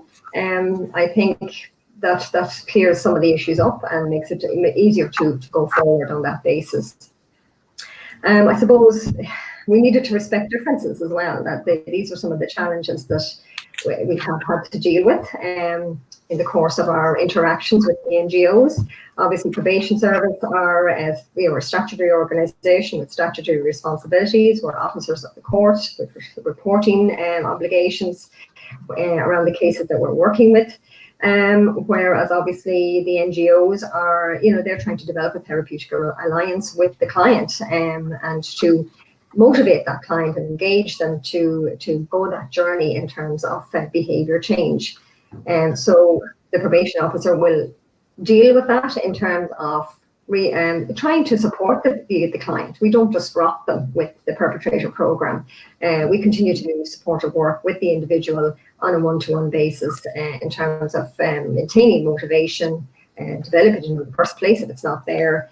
But there are challenges in that our clients, as Andy referred to earlier, have reduced motivation levels typically, mixed motivation because they're coming from the court setting typically. And so we need to work with that and walk alongside the clients so that they see for themselves the need to change their behaviour and what's in it for them in terms of having more positive relationships. So I suppose it's developing that alliance between ourselves and the programme providers so that the client will see that we're all in this together. We're there to support the man to have a happier fulfilled life and in terms of his relationships. The fact that the facilitators work part-time, usually during the evenings, the groups are run during the evenings, and probation staff work during the day, obviously, primarily, that did pose some difficulties, and still there are some issues around that in terms of just being able to connect with the facilitators and communicate with them and to share the information that's arising both from a probation context and from the NGO context when the man is in the group. But we've overcome some of those by obviously trying to develop a protocol, which we're in the course of trying to review at the moment as well. Not only because we need to make ourselves GDPR compliant, data protection is very important as well, and protecting both victim information and perpetrator, making the perpetrator feel safe in terms of what we're sharing as well, and that it must be limited, it must be proportionate, and it must be purposeful, that information that we're sharing with the NGOs. So all of that will be built into our data protection revisions that we will be making in conjunction with our data protection officer. It may require, currently we have just the one protocol, which is shared by Move, Mend and Probation. It looks like we would probably have to develop a separate data sharing arrangement document between the separate organisations and probation, but it will have the same content. So it just would spell out how we will operate, how we store information, how we will share this information, and that it will be just limited to what is required to be shared for the purposes of treatment and the reasons why that's essential. So once that's spelled out in detail, I think we'll be okay on the data protection front, but it's something we had to build in because we developed protocol pre-GDPR. So yeah, so there are definitely challenges, but I suppose, but there's a lot in common as well, and the fact that we do want to work in partnership together, have that commitment, are all involved in rehabilitation and work with offenders, certainly does help us to continue with the work that we are doing. The protocol certainly helps, and we'll need to review that constantly. It's not a static piece of a document. It is something we're currently reviewing at the moment. We've just issued surveys to our staff, both in probation and also within Move and Mend as well, to see what the staff on the ground feel. How has the protocol been working in practice? So we work off the basis of some of that feedback to try and improve the document even further. Thank you, Carmel. Okay. Andy, please, could you come in on this question? What's worked well in your collaborations? What have been the challenges? And what have we done about them, both personally and organisationally? Thank you, Nate. So what's worked really well for us is having a very tailored, bespoke and individualised intervention plan for each of our perpetrators that is greatly informed by the victim's voice. So what we've seen time and time again is, as we begin to do the behavioural change work, the physical abuse begins to reduce. But what we see then is the more insidious kind of abuse, the coercive control, monitoring on social media, that kind of stuff starts to increase as the perpetrator feels that loss of control from the reduction in violence. By having that fed back to us by the IDVA, the victim support worker, we can begin to target those new behaviours before they become entrenched, and that's worked really, really well over the last few years. Some of the challenges that we've come across is when working with our colleagues in probation is managing and working with a perpetrator when you can't openly acknowledge or discuss the risk. So what we've seen sometimes is that the victim's made a disclosure to the support worker that they have in fact recommenced the relationship, and he has been living with her for the last 2 months, even when there's a full restraining order in place. Now, the victim is too scared to inform the police, and were we to openly acknowledge that risk with the perpetrator, that would increase risk to the victim because he would become aware that she has spoken out about the abuse and made disclosures. So that's a real challenge, is dealing with those kind of cases where you can't be open about the risks with the perpetrator. So the way we've overcome those kind of challenges is by operating what we call a disruption strategy. So again, we had another instance where the perpetrator was making threats from within prison using an illegal mobile phone that had been smuggled in, and he was trying to intimidate her out of giving evidence in the trial. Again, this information was fed back to us by the IDVA, but if we let this knowledge be known, it would again increase risk to the victim. So we liaised with the prison and we asked them to do a load of random searches on that perpetrator cell block, so that it didn't. The aim was to search his cell for these illegal mobile phones, but not make him aware that the victim has made any disclosures. So they searched 7 or 8 cells on that wing, made it look random, managed to find SIM cards, phones, and also a big bag of drugs in his cell, which resulted in further kind of sentencing for a number of offences, and all without the perpetrator being aware of the victim's disclosures and our kind of role in that. Another kind of challenge we've seen as well, particularly in the early phases of the project, were perpetrators, when in court for domestic violence offences, if they've been engaging with us, then their defence, their solicitors, their legal representation would misrepresent their engagement with our project to try and mitigate, to try and manipulate the judges and magistrates, to try and water down sentencing. So they say things like, look, Your Honour, Your Worship, if you sentence my client to custody, you're going to derail all this really valuable behaviour change work that he's engaged in, and misrepresenting it for the gain of the perpetrator. So again, how we overcame this was by giving presentations to all the local magistrates and judges. We continue to do this. We regularly go in, make them fully aware of the project, but also build awareness. But just because they may have started to engage with the project shouldn't impact on sentencing and custody. So what we do as well now is, in those cases where criminal justice is ongoing, at the point of referral, we will hang back from making contact with the perpetrator until the criminal justice proceedings are concluded, again, to prevent them using engagement with ourselves as a way of watering down sentencing.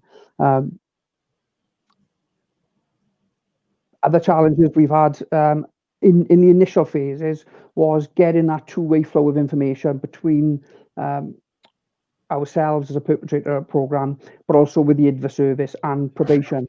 So initially there was that little bit of difficulty getting the two-way information sharing. So again, how we overcame that was by developing our own knowledge of probation processes and their risk assessments. And then as we were sort of working, being aware then of what the information that we were receiving, how that could inform risk management plans. So promoting joint working with our colleagues in probation as a means of reducing pressure upon the individual officers. So highlighting overlaps and showing where us as a perpetrator service could reduce risk and also reduce workload for the individual offender manager. So, tasks we could take from them, child protection referrals, supporting the perpetrator with housing, accessing mental health services, things like that. It would, again, free up time from the individual offender manager, but just showing that we could add real strong value to the management of that perpetrator, but without any duplication of their work. Fantastic, thank you. So I'd like to bring in Laura now. What's worked well in your collaborations? What have been the challenges? And what have you done about them, both organizationally and personally? Okay, so we receive around 9,000 men to get mandatory treatment every year in the probation context. But we started to do work with perpetrators of domestic violence in 2002, but that was only in prisons. And since 2010, we started to have an increasing number of offenders getting a probation sentence. And we had to handle this situation, these 9,000 men getting a mandatory treatment. So first thing that we did was to review the treatment program that was in the prisons to adapt it to this population. So we did several reviews, and the current program that we are using is from 2015. And we got, in order to develop this program, we were getting information from our practitioners and from research, of course, and we made significant changes from previous programs. The first one is that now the program is longer. It lasts 10 months with weekly sessions of 2 hours, while the previous one was only 10 months. Second, now we are doing group work, of course, but we introduce also individual sessions. Now we introduce a motivation for change phase with 3 individual meetings with each offender before they move to group work. This didn't happen in the previous version of the program, where we started directly to group work and working with risk factors, which was a problem for our practitioners. They warned us that a risk approach, and only risk approach, was making participants reluctant to participate. So we needed to focus on motivation for change, and we did it. And what we are doing during these 3 sessions, with the personal sessions with each participant, is to make them understand that the program is an opportunity for them for personal growth. During the program, of course, we will address violence, we will address gender violence, but we will also address their problems and things that may be really important for them as persons. We didn't evaluate the impact of this change of focus yet, but according to the information from practitioners, is pretty useful. Also, we had a strong debates in terms of the theoretical approach of the program. I was the coordinator of the group of experts who were developing and designing the program, and I had experts supporting a more therapeutic view versus experts supporting a more gender perspective approach. At first, we were impossible to put both of them together, but I think we finally found a way to develop a program based on both models. So this means that we are addressing the needs and the risks of the perpetrators, but always from a gender perspective. And also, all the providers that are implementing this program in Spain is probation psychologists together with NGOs, and also some local municipalities are starting to implement the program. All of them have to implement the program that is national based, that is the one that we developed in the probation service. And the second point that I would like to make is the research that we did in 2011, where we evaluated the effectiveness of this treatment program with a sample of over 700 offenders with 2 goals. One was the change in the main psychological variables of the program, where we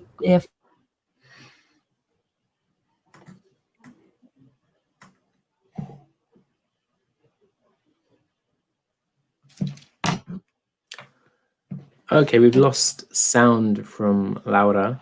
Hopefully we'll bring her back in a moment. But nonetheless, we've heard some fascinating stuff there, both on what's worked and some of the challenges. And I'm sure the panelists will agree that there's resonances between the different areas that people are working on. Let's not forget, we've also talked about some of the differences between working in kind of general population versus working with perpetrators of domestic abuse. We'd like to give you the opportunity to reflect on some of the things that you've heard so far. Has anything resonated? Do you have questions for one another? In absence of anyone jumping in to go first, I'm going to go back to John, because that's where we started. John, did you want to comment on what's been said so far? I just what struck me there in Laura's presentation, this decision that they made to integrate this gender approach and the more psychologically informed approach. And to my mind, that is really helpful to see that happen, because what I noticed in our work in Ireland is that we're trying to establish a shared approach in response to the men we're working with.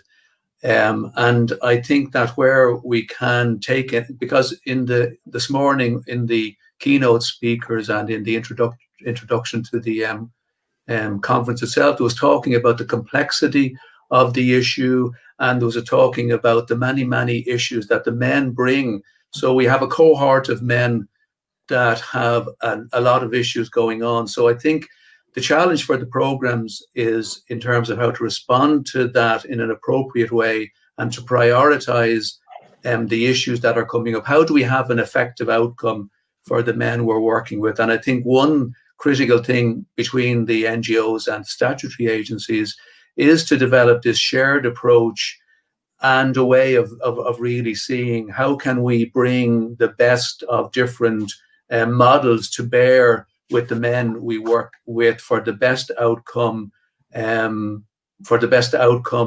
for the victims of those perpetrators. Also, the other, and I've forgotten the word that Andy used. It wasn't. I'd like to hear more about. He talked about. I'm sorry, but I can't think of the word. I didn't write down there. Not distraction, but disruption. Disruption. Thank you, Nate. And I think that is something that I certainly know. I'm not conscious that we use that very much in Ireland, but that whole notion of disruption, I wouldn't mind us looking a bit more about that. So for me, the having a really common approach, not having a dualism between gender-based, psychological, but seeing the strengths in all of those, and that whole notion of disruption really strikes me as being important as well.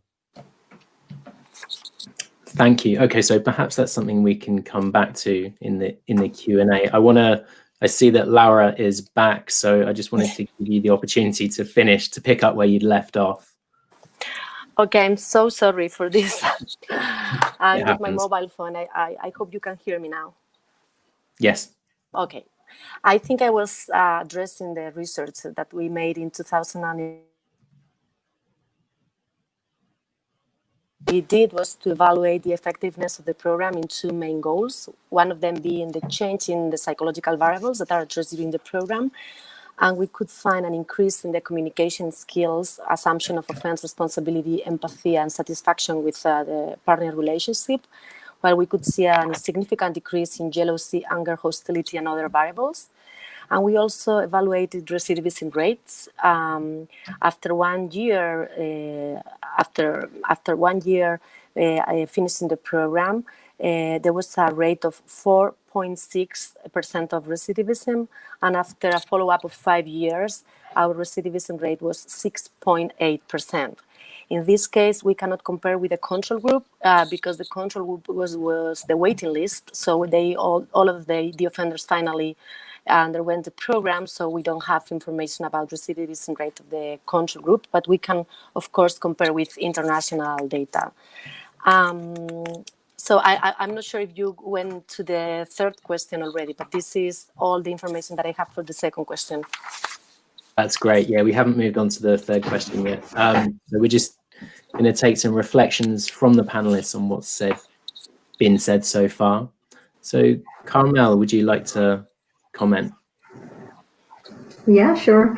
I suppose I was struck by the commonalities across the various countries in terms of the issues that we're all facing, and some of the solutions that people have come up with is good to hear, and hopefully we can all learn from each other.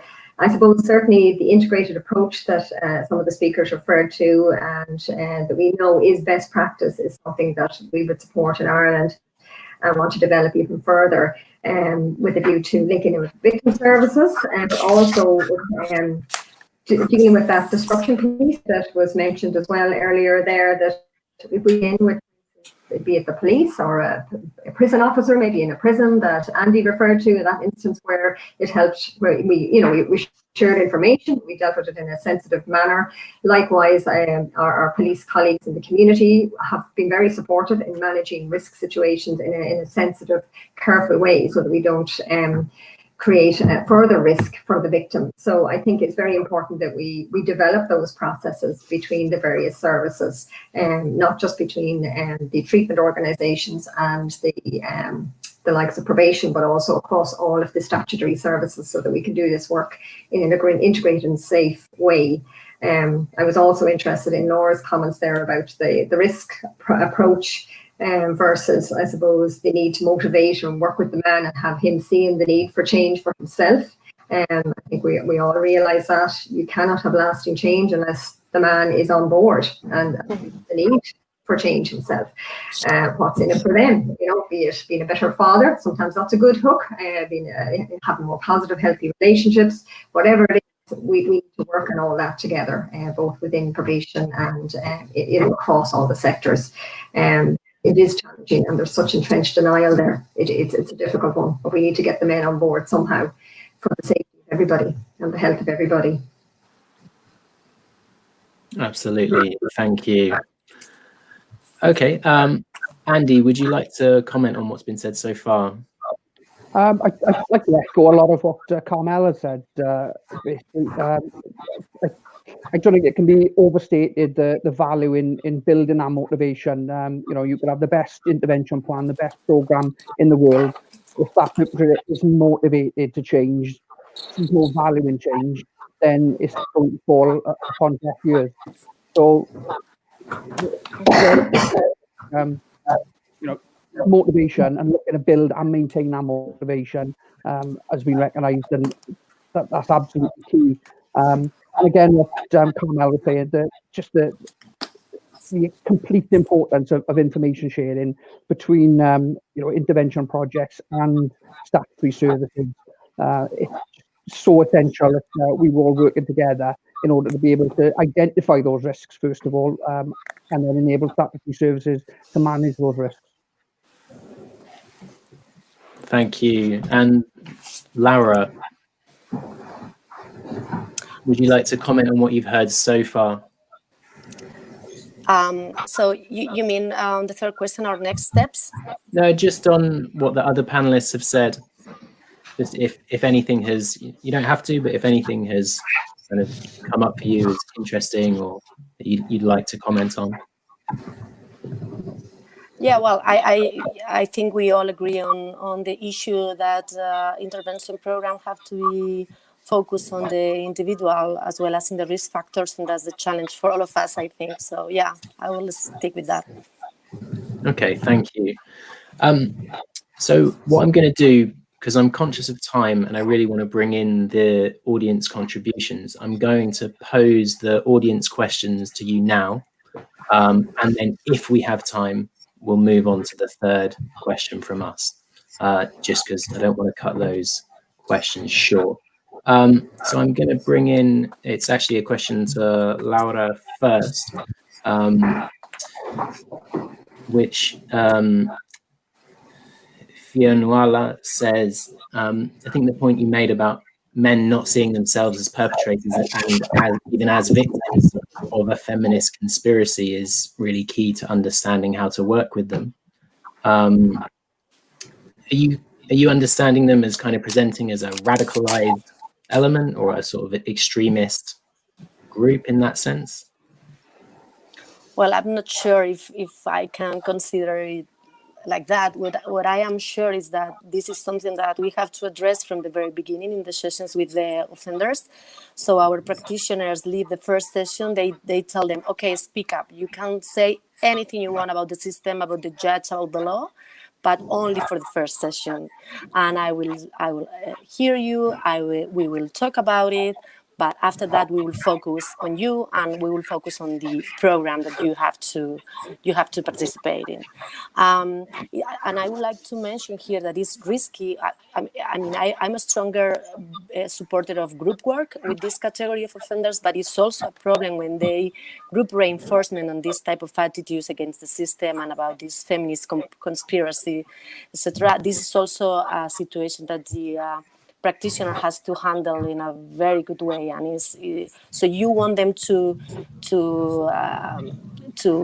have a nice group work together, but it's also important to control this type of reinforcement in negative attitudes toward the program or the system.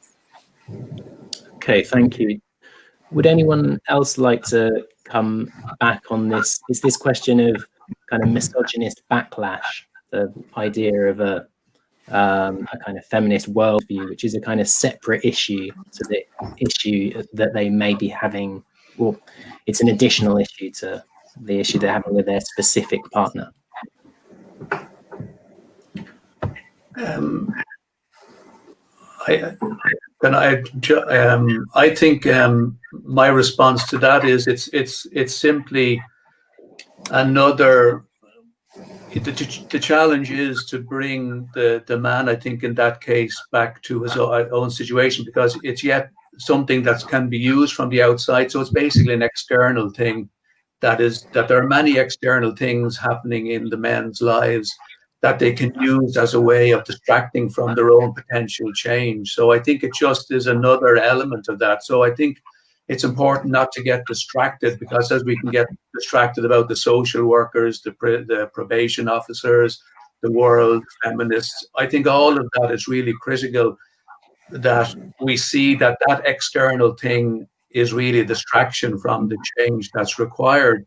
And I think this also demands the facilitators building a very solid relationship with the men, in the sense that they really are able to support and challenge and bring the man back very much to his own experience, his own behavior, and what's going on from him. I think there will always be, I think for all of us, there are always external distractions that can seem to be very important, but actually, what is the power that we have to change our own situation? So keeping in a good, solid relationship with the man, building alliance, and then really identifying external things as being, irrelevant, or at least they may not be totally irrelevant, but really can be distractions to the process of change.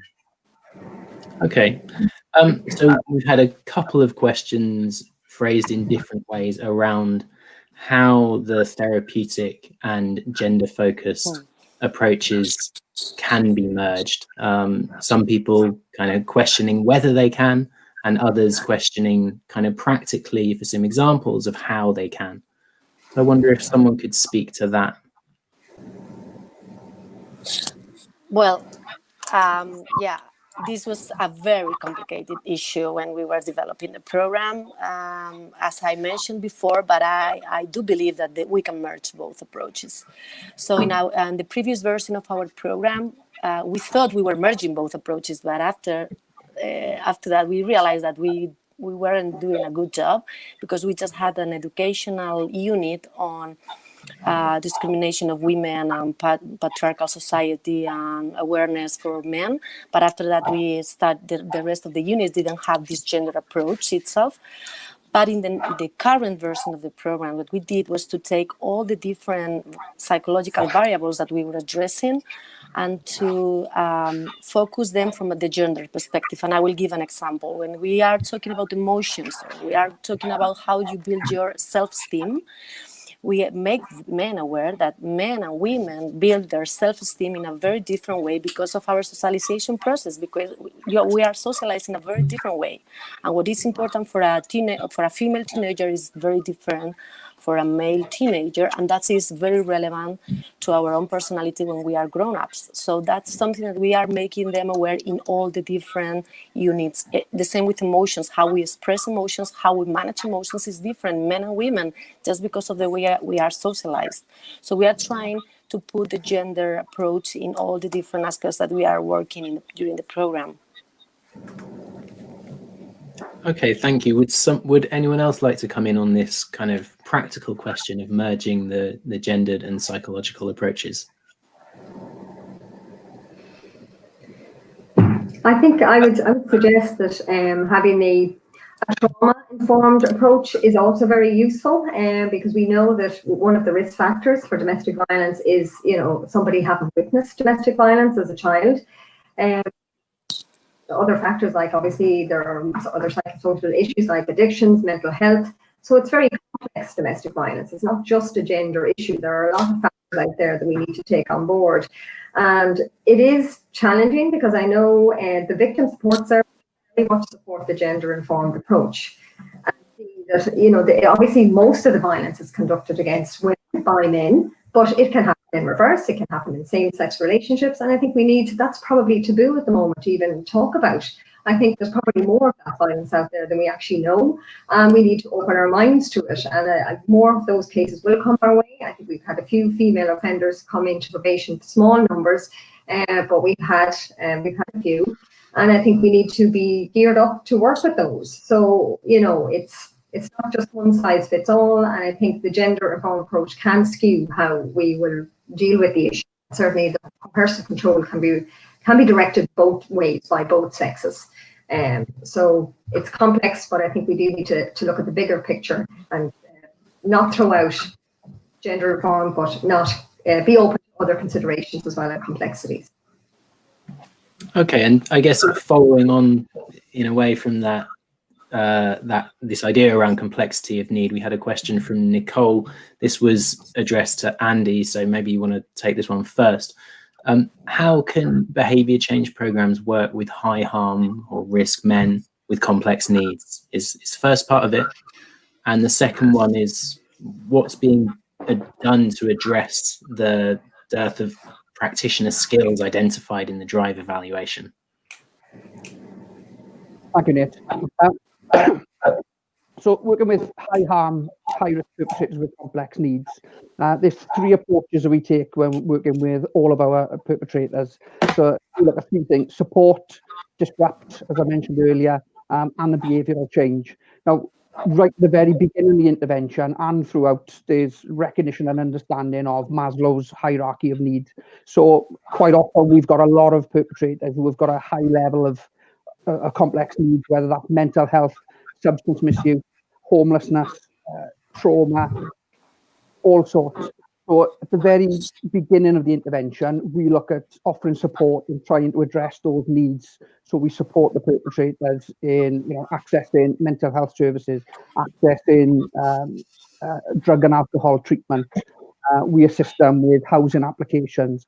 We conduct institutional advocacy for them to try and stabilise those needs. And sometimes our perpetrators are so chaotic that the entire intervention is spent trying to stabilise them and trying to reduce those risks and get them in a place where behavioural change would be effective. But there is that recognition that, if you've got somebody who's got a high level of unmedicated mental health needs, substance misuse and homelessness, is not in a position to accept behavioural change work, it's not going to be very valuable. So that's where our approach will look at the support and stabilising those needs with a view to get them in a place where the behavioural change work can be conducted and can be effective. And again, running alongside that is the disruption element, as I mentioned earlier.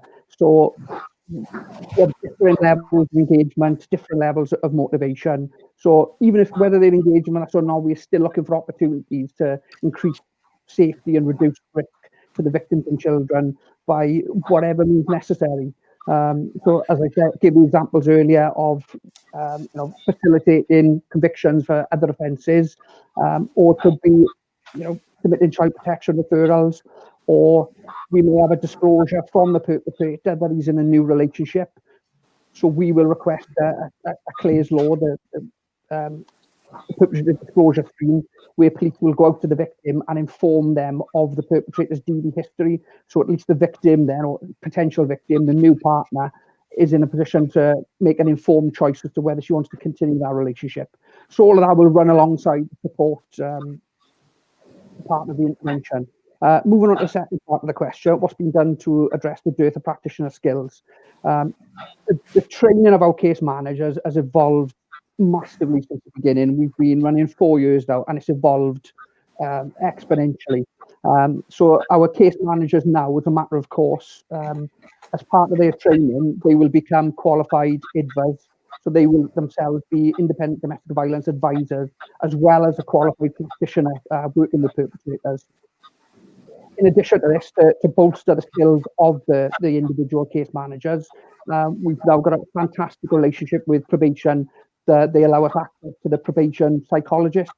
So we employ case formulation where the case managers can bring the individual cases to the probation psychologists and then formulate strategies of how best to work with the perpetrator and how best to engage him. And I dare say, as time goes by, the training and skill set of the case managers will continue to evolve as time goes by. Thank you. Would anyone else like to comment on this question of working with men with complex needs? Because obviously here we're talking not just the collaboration with NGOs, NGOs DV services, but with substance use services and mental health services. It's a much wider collaborative arena. Can I say something in that, Nate?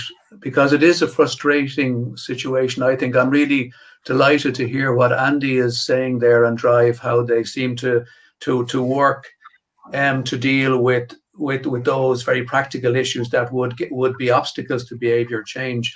What I notice, certainly in Ireland, is sometimes you can have men refer to us but they've also been referred to a parenting program, a drug treatment program, 4 or 5. And these are men who cannot manage one appointment a week, never mind 4 or 5.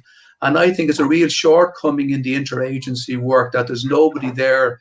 I suppose in the medical context, we call it a triage, somebody to prioritize what is the most pressing need that is going to then allow the next thing to happen, and on and on.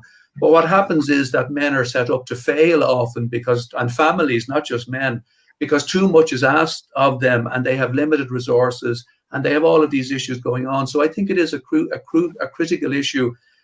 I'm certainly thinking of the Irish context of how do we make sure that the first step a family or a man takes is a prioritized step, and will move along in an organic process towards change, rather than expecting people to do 5 or 6 things very quickly. That's just bound to fail. So I think that is an important issue. I agree with John there. Just it is a complex situation we're dealing with, and certainly the probation referrals that we would get, be they index or non-index offences that come through in the domestic violence arena, do require a triage type of approach, as John would say there. And certainly we would find that a lot of our referrals, or a number of them anyway, would be deemed unsuitable for perpetrator programs because of their instability, be it due to mental health, addiction issues, and the probation officer, as the case manager in those cases where we refer to or looking at referring to an NGO, will have to differentiate what is the priority. They are the case manager. They will see the range, having done their risk assessments, and they will see what the core issues are, the dynamic factors that will affect this man's risk of domestic violence, and try and prioritise which is most important to be dealt with, and also with the view to stabilising them so that in time, hopefully, that man will be suitable for a referral to a perpetrator treatment programme. But they may never be, and the difficulty is that a lot of our clients are high risk, and just don't cut the mustard when it comes to being able to get onto a program. So probation officers are challenged to try and work further with those men to motivate them, in a deeper way, see what's in it for themselves, but also link in an integrated way with all the services out there. A model that does seem to work well with sex offenders is the SORM risk assessment process, and that is something we have in Ireland. It's a risk assessment and management process, which is a whole case management process, which is done on an interagency basis with the police in Ireland. The social services are involved as well. Housing could be involved. So you would have all the players or key players at the table. We would also invite other players in on a case-by-case basis as needed, like mental health services, if that was required. So people would step in and step out as required to enable this man to make the journey of rehabilitation. So I think that model is something I would like to see us develop in the context of domestic violence in Ireland. It's something we're working on at a high level, and I would be hopeful we will get there in the coming months, years, at least I hope months. So that's how we would hope to address some of those multifaceted issues. Thank you. Okay, so this was a question initially addressed to Laura, but I think others may wish to comment on it as well. So Andy mentioned the fear of involving services, particularly social services, but also there may be fear of going to the police at all. And Sarah wonders whether you're also considering the institutional racism and mistrust that minorities may have in the criminal justice system and in statutory services. And she's interested especially to hear in the Spanish context with respect to anti-Gypsyism or racism against the Romani minority in Spain. Thank you, Nate. Well, I was really thinking about this question when I read it in the chat, because I don't have an answer for this. I'm not sure that we do something different with minorities. We work with them. We do the same job with them as with the rest of the offenders. We don't have special issues with them. So I would love to have maybe the word from some of our practitioners. They may know better than me, as I'm the coordinator here. But I don't have a special answer for this question.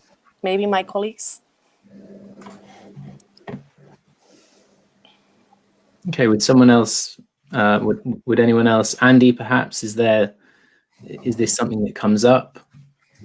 Working with minority communities who may be less, or who may be less trustful of statutory services? I don't think it's been our experience that minorities are less distrustful, only because of the cohort we deal with, the high harm, high risk perpetrators. They've been through the criminal justice system time and time and time again. Some of them have got 70, 80, 90 plus convictions. So there's already that inherent distrust in police, social services, all kind of statutory services. It's not been our experience that there's been more of a feeling of kind of distrust with those of our service users who are from minority communities, because the distrust of services, our experience, is quite universal across a vast majority of our cohort, regardless of their ethnic minority, ethnic background. So I guess it's something that we know from research, that some minority groups are less inclined to go to the police, or less likely to go to the police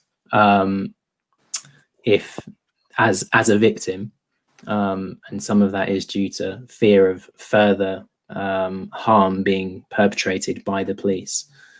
So maybe that's one for us to think more about going forward. I don't know, Carmel, did you want to respond to that?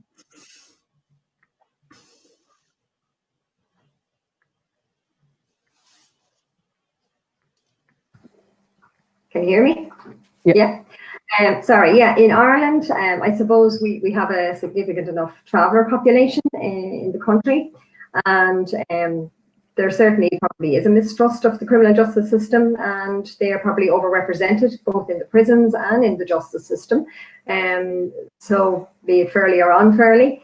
Certainly for traveller women, we do know that there are issues around a cultural acceptance, be it amongst the traveller population, of domestic violence, or that it is part of the course. You know what I mean? It just happens and I think it's something our staff need to be aware of as well, that we can be biased, we can be more tolerant of domestic abuse, maybe in traveller situations, in traveller relationships, because we think, well, that is part of the culture. So I think it's something we need to be really attuned to, be it with other minority groups as well, because certainly other cultures are, it's a more diverse society we're all living in, but certainly it is something that can come up from time to time, and that all staff need to be really attuned to, that,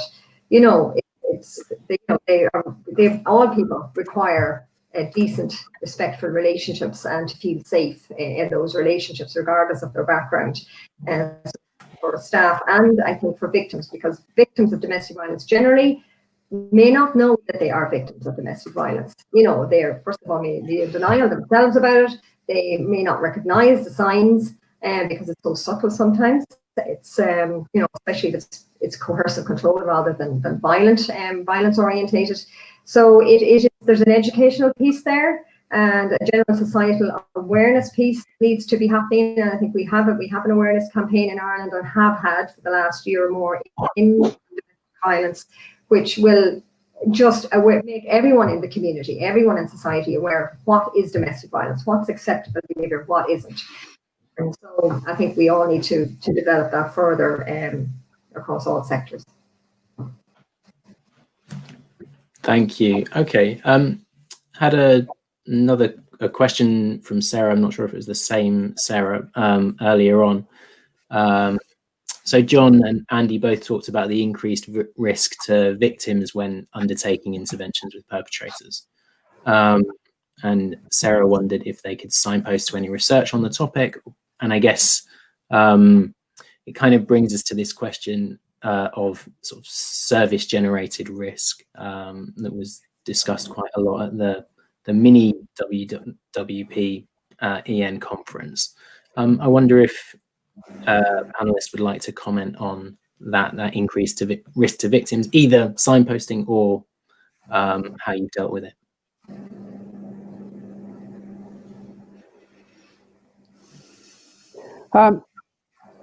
I know there is research. I can't think of it, the name of any off the top of my head. I've not got a very good memory for names and that kind of stuff. But a lot of our experience working with perpetrators is, and you know, in all kind of programs, there will be an element of challenge.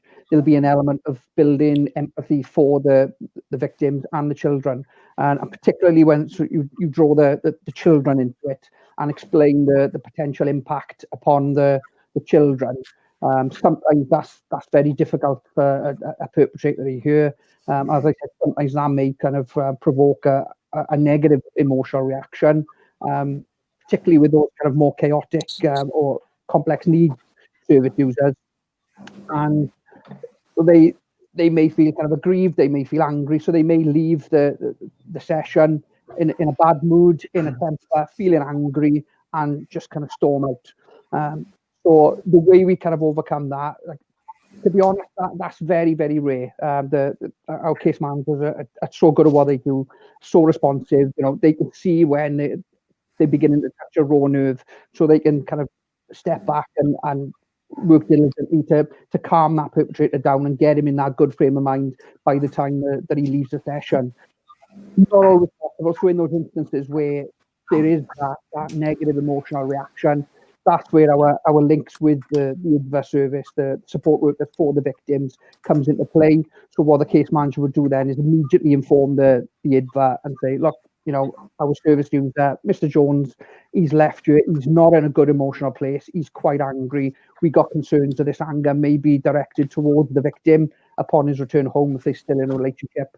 And then that information can be fed back to the victim, to the partner of that perpetrator, who can take appropriate action to keep herself safe then. So she can leave the premises, or, you know, call family members round, whatever she needs to do, whatever she's used to doing when he is in that kind of emotional state to keep her safe. So again, as I've said, it's intrinsic in keeping that victim's voice represented and making sure it's a two-way flow as well, so that the victim is aware of any negative reaction or, you know, a spike in emotion that's come about as a result of the session that we've done.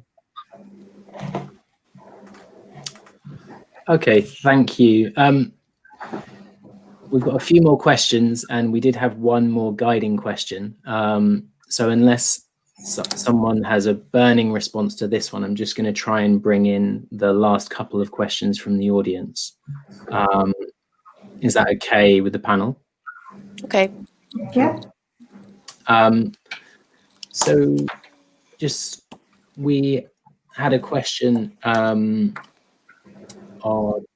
if there were any observations in relation to engagement with children in the context of perpetrator programs. The audience member said in restorative justice approaches, but I think we can broaden that in perpetrator work within prison and probation.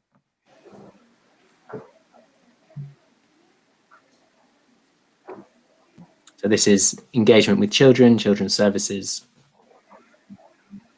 Well, within Ireland, we don't directly become engaged with the, although we may, if we're doing home visits, obviously be aware of children in an environment, and we would take all that into account in case there's any child protection concerns that we become aware of. And clearly we have responsibilities as mandated officers to bring that to the attention of the social services if there are child protection issues. And staff will regularly attend case conferences with the social services as well, with a view to sharing risk information about men that we work with. And this will also cover the child protection field, you know, obviously, as well as the victim issues. So it's the approach again, which tends to work best in terms of managing those situations, but we don't work with children per se. Obviously, that would be something the child protection services would do, but we certainly would work. It's more around the child protection fields that we become engaged. Can I add to that, Nate? We work very closely with children's services. So as Carmel said, similarly to probation officers, we will attend child protection case conferences. We'll attend subsequent core groups. And so we've got such a good relationship with our colleagues in social services that they will write engagement with Drive into the child protection plan. So that it's prescribed and the perpetrator's got a direction to engage with us. We don't engage directly with the children ourselves, but what we do is we've employed a child-focused IDVA. So whilst we are doing work with the perpetrator, the IDVA is doing work with the victim. There's also a child-focused IDVA who's part of Drive, who does one-to-one work with the children in the relationship around, sort of their experiences, and therapy through play, depending on the age of the child, just to kind of explore those issues and try and undo some of the harm, some of the emotional harm that's been caused as a result of witnessing the domestic abuse. So again, very close links between children's social services, the children's IDVA, who's part of Drive, the IDVA, and the Drive case manager. Thank you. Did anyone else want to comment on or Lara, did you want to comment on the relationship with children at all? It's very similar. So we don't work directly with children's services. It's just within the program, we really focus on how violence has affected the children and other people around the perpetrator. And this is actually one of the most emotional units when we are working with them. When they really, some of them start to understand what's going on when we address this issue in the program. And we have to make them understand that sometimes legislation doesn't allow them to see their children. So it's a very, very sensitive issue, but we don't have established coordination protocols with children's services. Okay. Well, this perhaps brings us nicely onto the third guiding question. We had one more question for John, but John's dropped. Oh, John's here actually. So just very quickly, John, we had a question for you about the idea of triaging the need, or kind of prioritizing need, and had some comments in the chat that this very much resonates with people. And then someone else saying, if you were prioritizing or triaging, could this could that start to undo some of the doing multiple things at the same time that you really need to do with this complex need cases? How would you balance that? Yeah, I think that is a challenge there. So what I'm first of all focusing on is how you can, if too many expectations are put on a family or an individual, well then that's bound not to work, I think. So what I mean by the triage is really, what I think is the idea that you can actually respond to multiple needs, I think might be actually not true, because I don't know, do people respond to multiple needs? They have to respond to a need that is the one that is most pressing in terms of change. I think, though obviously there are issues around risk, and that doesn't mean that we necessarily say that somebody remains not held accountable for behavior. But I do think when we look at an integrated approach, and we have issues around addiction, trauma, issues around gender, beliefs and all of that, that I do think there's an onus on us to see what layer do we need to work on first, which will open up the person to more and deeper engagement, certainly rather than expecting that multiple needs can be addressed in one go. And I think that's the value of, I suppose, the trauma-informed approach, because it is focused on stabilization.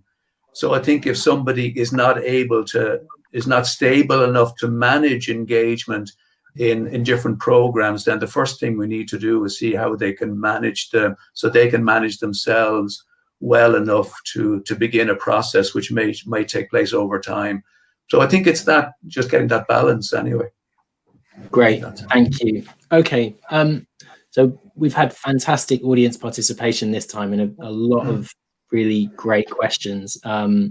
So we're running a little bit short on the final question to the panel. So I'm going to ask the panelists to just be really brief on this one. Try and keep it to about a minute, to just a minute or so on this last guiding question, which is, what are our next steps? Where do we go from here? What could we do or have done better? And I'm going to go in reverse order. So I'm going to start with Laura. Okay, thank you. So we are currently working on how to do better the community work sentences, because we have 73% of all the probation sentences are community work, are not mandatory treatment.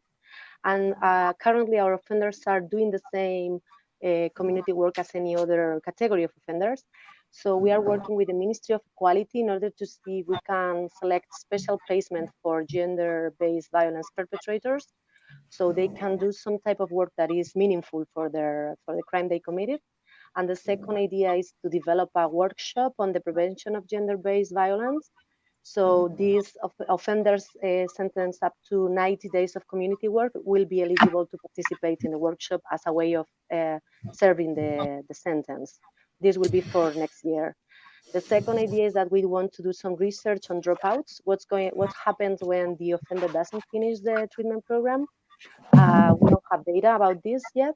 And the third idea is that we want to improve our communication and coordination with the police system regarding the computer application that is working in Spain since 2007. They are getting inputs and information from different institutions to do risk assessment and risk management in order to protect the victim.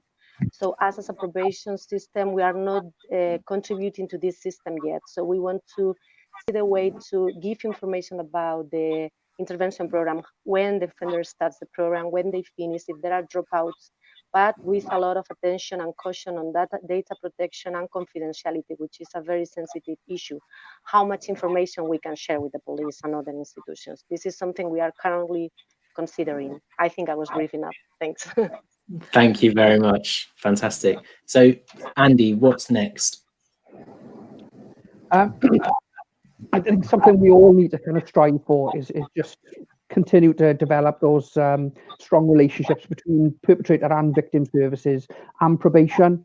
And one thing that we have found has been key in that is trying to attend probation team meetings to give a presentation to the individual offender managers to build that awareness about what we do and highlight the overlap and to really kind of show where perpetrator services and victim services can really sort of lend strength to the risk assessment and the sentence plan.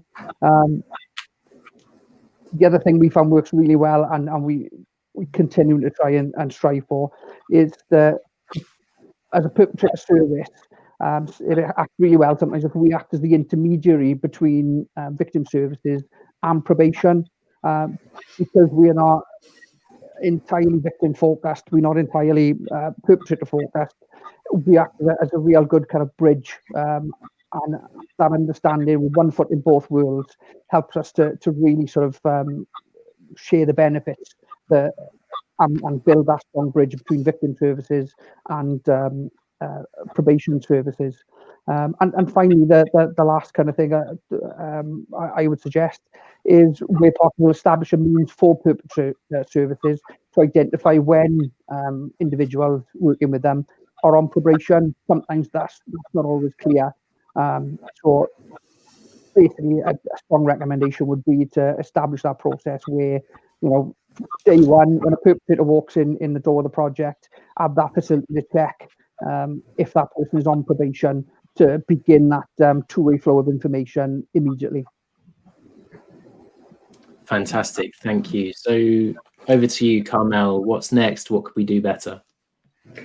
Well, I suppose for us, what's next is we're currently in the process of reviewing our referral and information exchange protocols. So we gather all the results from the surveys of all the stakeholders involved in that protocol, and revise the protocol accordingly, try to make it better. So that's number one. Make it GDPR compliant, ensure that we've ticked all those boxes. So that's in relation to our, continue obviously the links with the NGOs and further those relationships. I think they're very important that we journey together on the rehabilitation road. Also probation, we see the need, I think, to continue the job of awareness raising, both with our own staff around domestic violence, so continue training for staff around, the risk assessment tools we use, around victim issues, around coercive control, the whole field of domestic violence, that our staff are well equipped to deal with these complex domestic violence cases. But also that we journey the education road with the likes of the judiciary as well, because as I think somebody mentioned earlier there, that there's a lot of ignorance amongst the judiciary as well. They can easily be pulled down a certain road by the defence solicitors, which isn't always helpful in terms of the man making an honest making honest changes in his life. So I think there's an educational and awareness raising piece with the judges, and I think probation certainly have a good link in with the judiciary, and we would feel we'd be well placed to begin some of that work with the judiciary. Another piece of work we'd like to develop is the multi-agency on a formal basis, integrated approach to case management. As I mentioned earlier, a replica of some of our SORM processes would be helpful. We would have key statutory and, if necessary, non-statutory services at the table, but certainly beginning with the statutory and around risk management of those high-risk cases. And continue to develop what works so that we can arm our staff, in terms of programme work, be it one-to-one work or group work. We just have one court-mandated programme, which is the Choices programme, which is also run by the NGOs, running the probation service further. Our suite of our programs for staff so that they're equipped to do the work with these men. Thank you very much. Okay, and just realizing that we're pretty much at time, John, please could you? Yeah, sure. Then very briefly, and Carmel has said we've been involved in some of those things that Carmel is talking about. I think just to say for us, the protocol of probation, I think offers a very helpful template for us to use with other agencies in Ireland, because for example, the Child Protection Agency, the Child and Family Agency. So I think working with that reviewed protocol and using that in other areas provides a great template. I think, again, we feel very safe in our engagement with probation, and in terms of how we engage with the judiciary and the courts in other contexts, I think we don't have that same strength. So I think developing, again, other relationships within the judicial system would be really, really helpful as well. So I think I'll leave it at that, Nate. Thank you very much, John. And thank you so much to all of our panelists. It's been a really, really engaging session with a lot of really interesting ideas and great questions from the audience.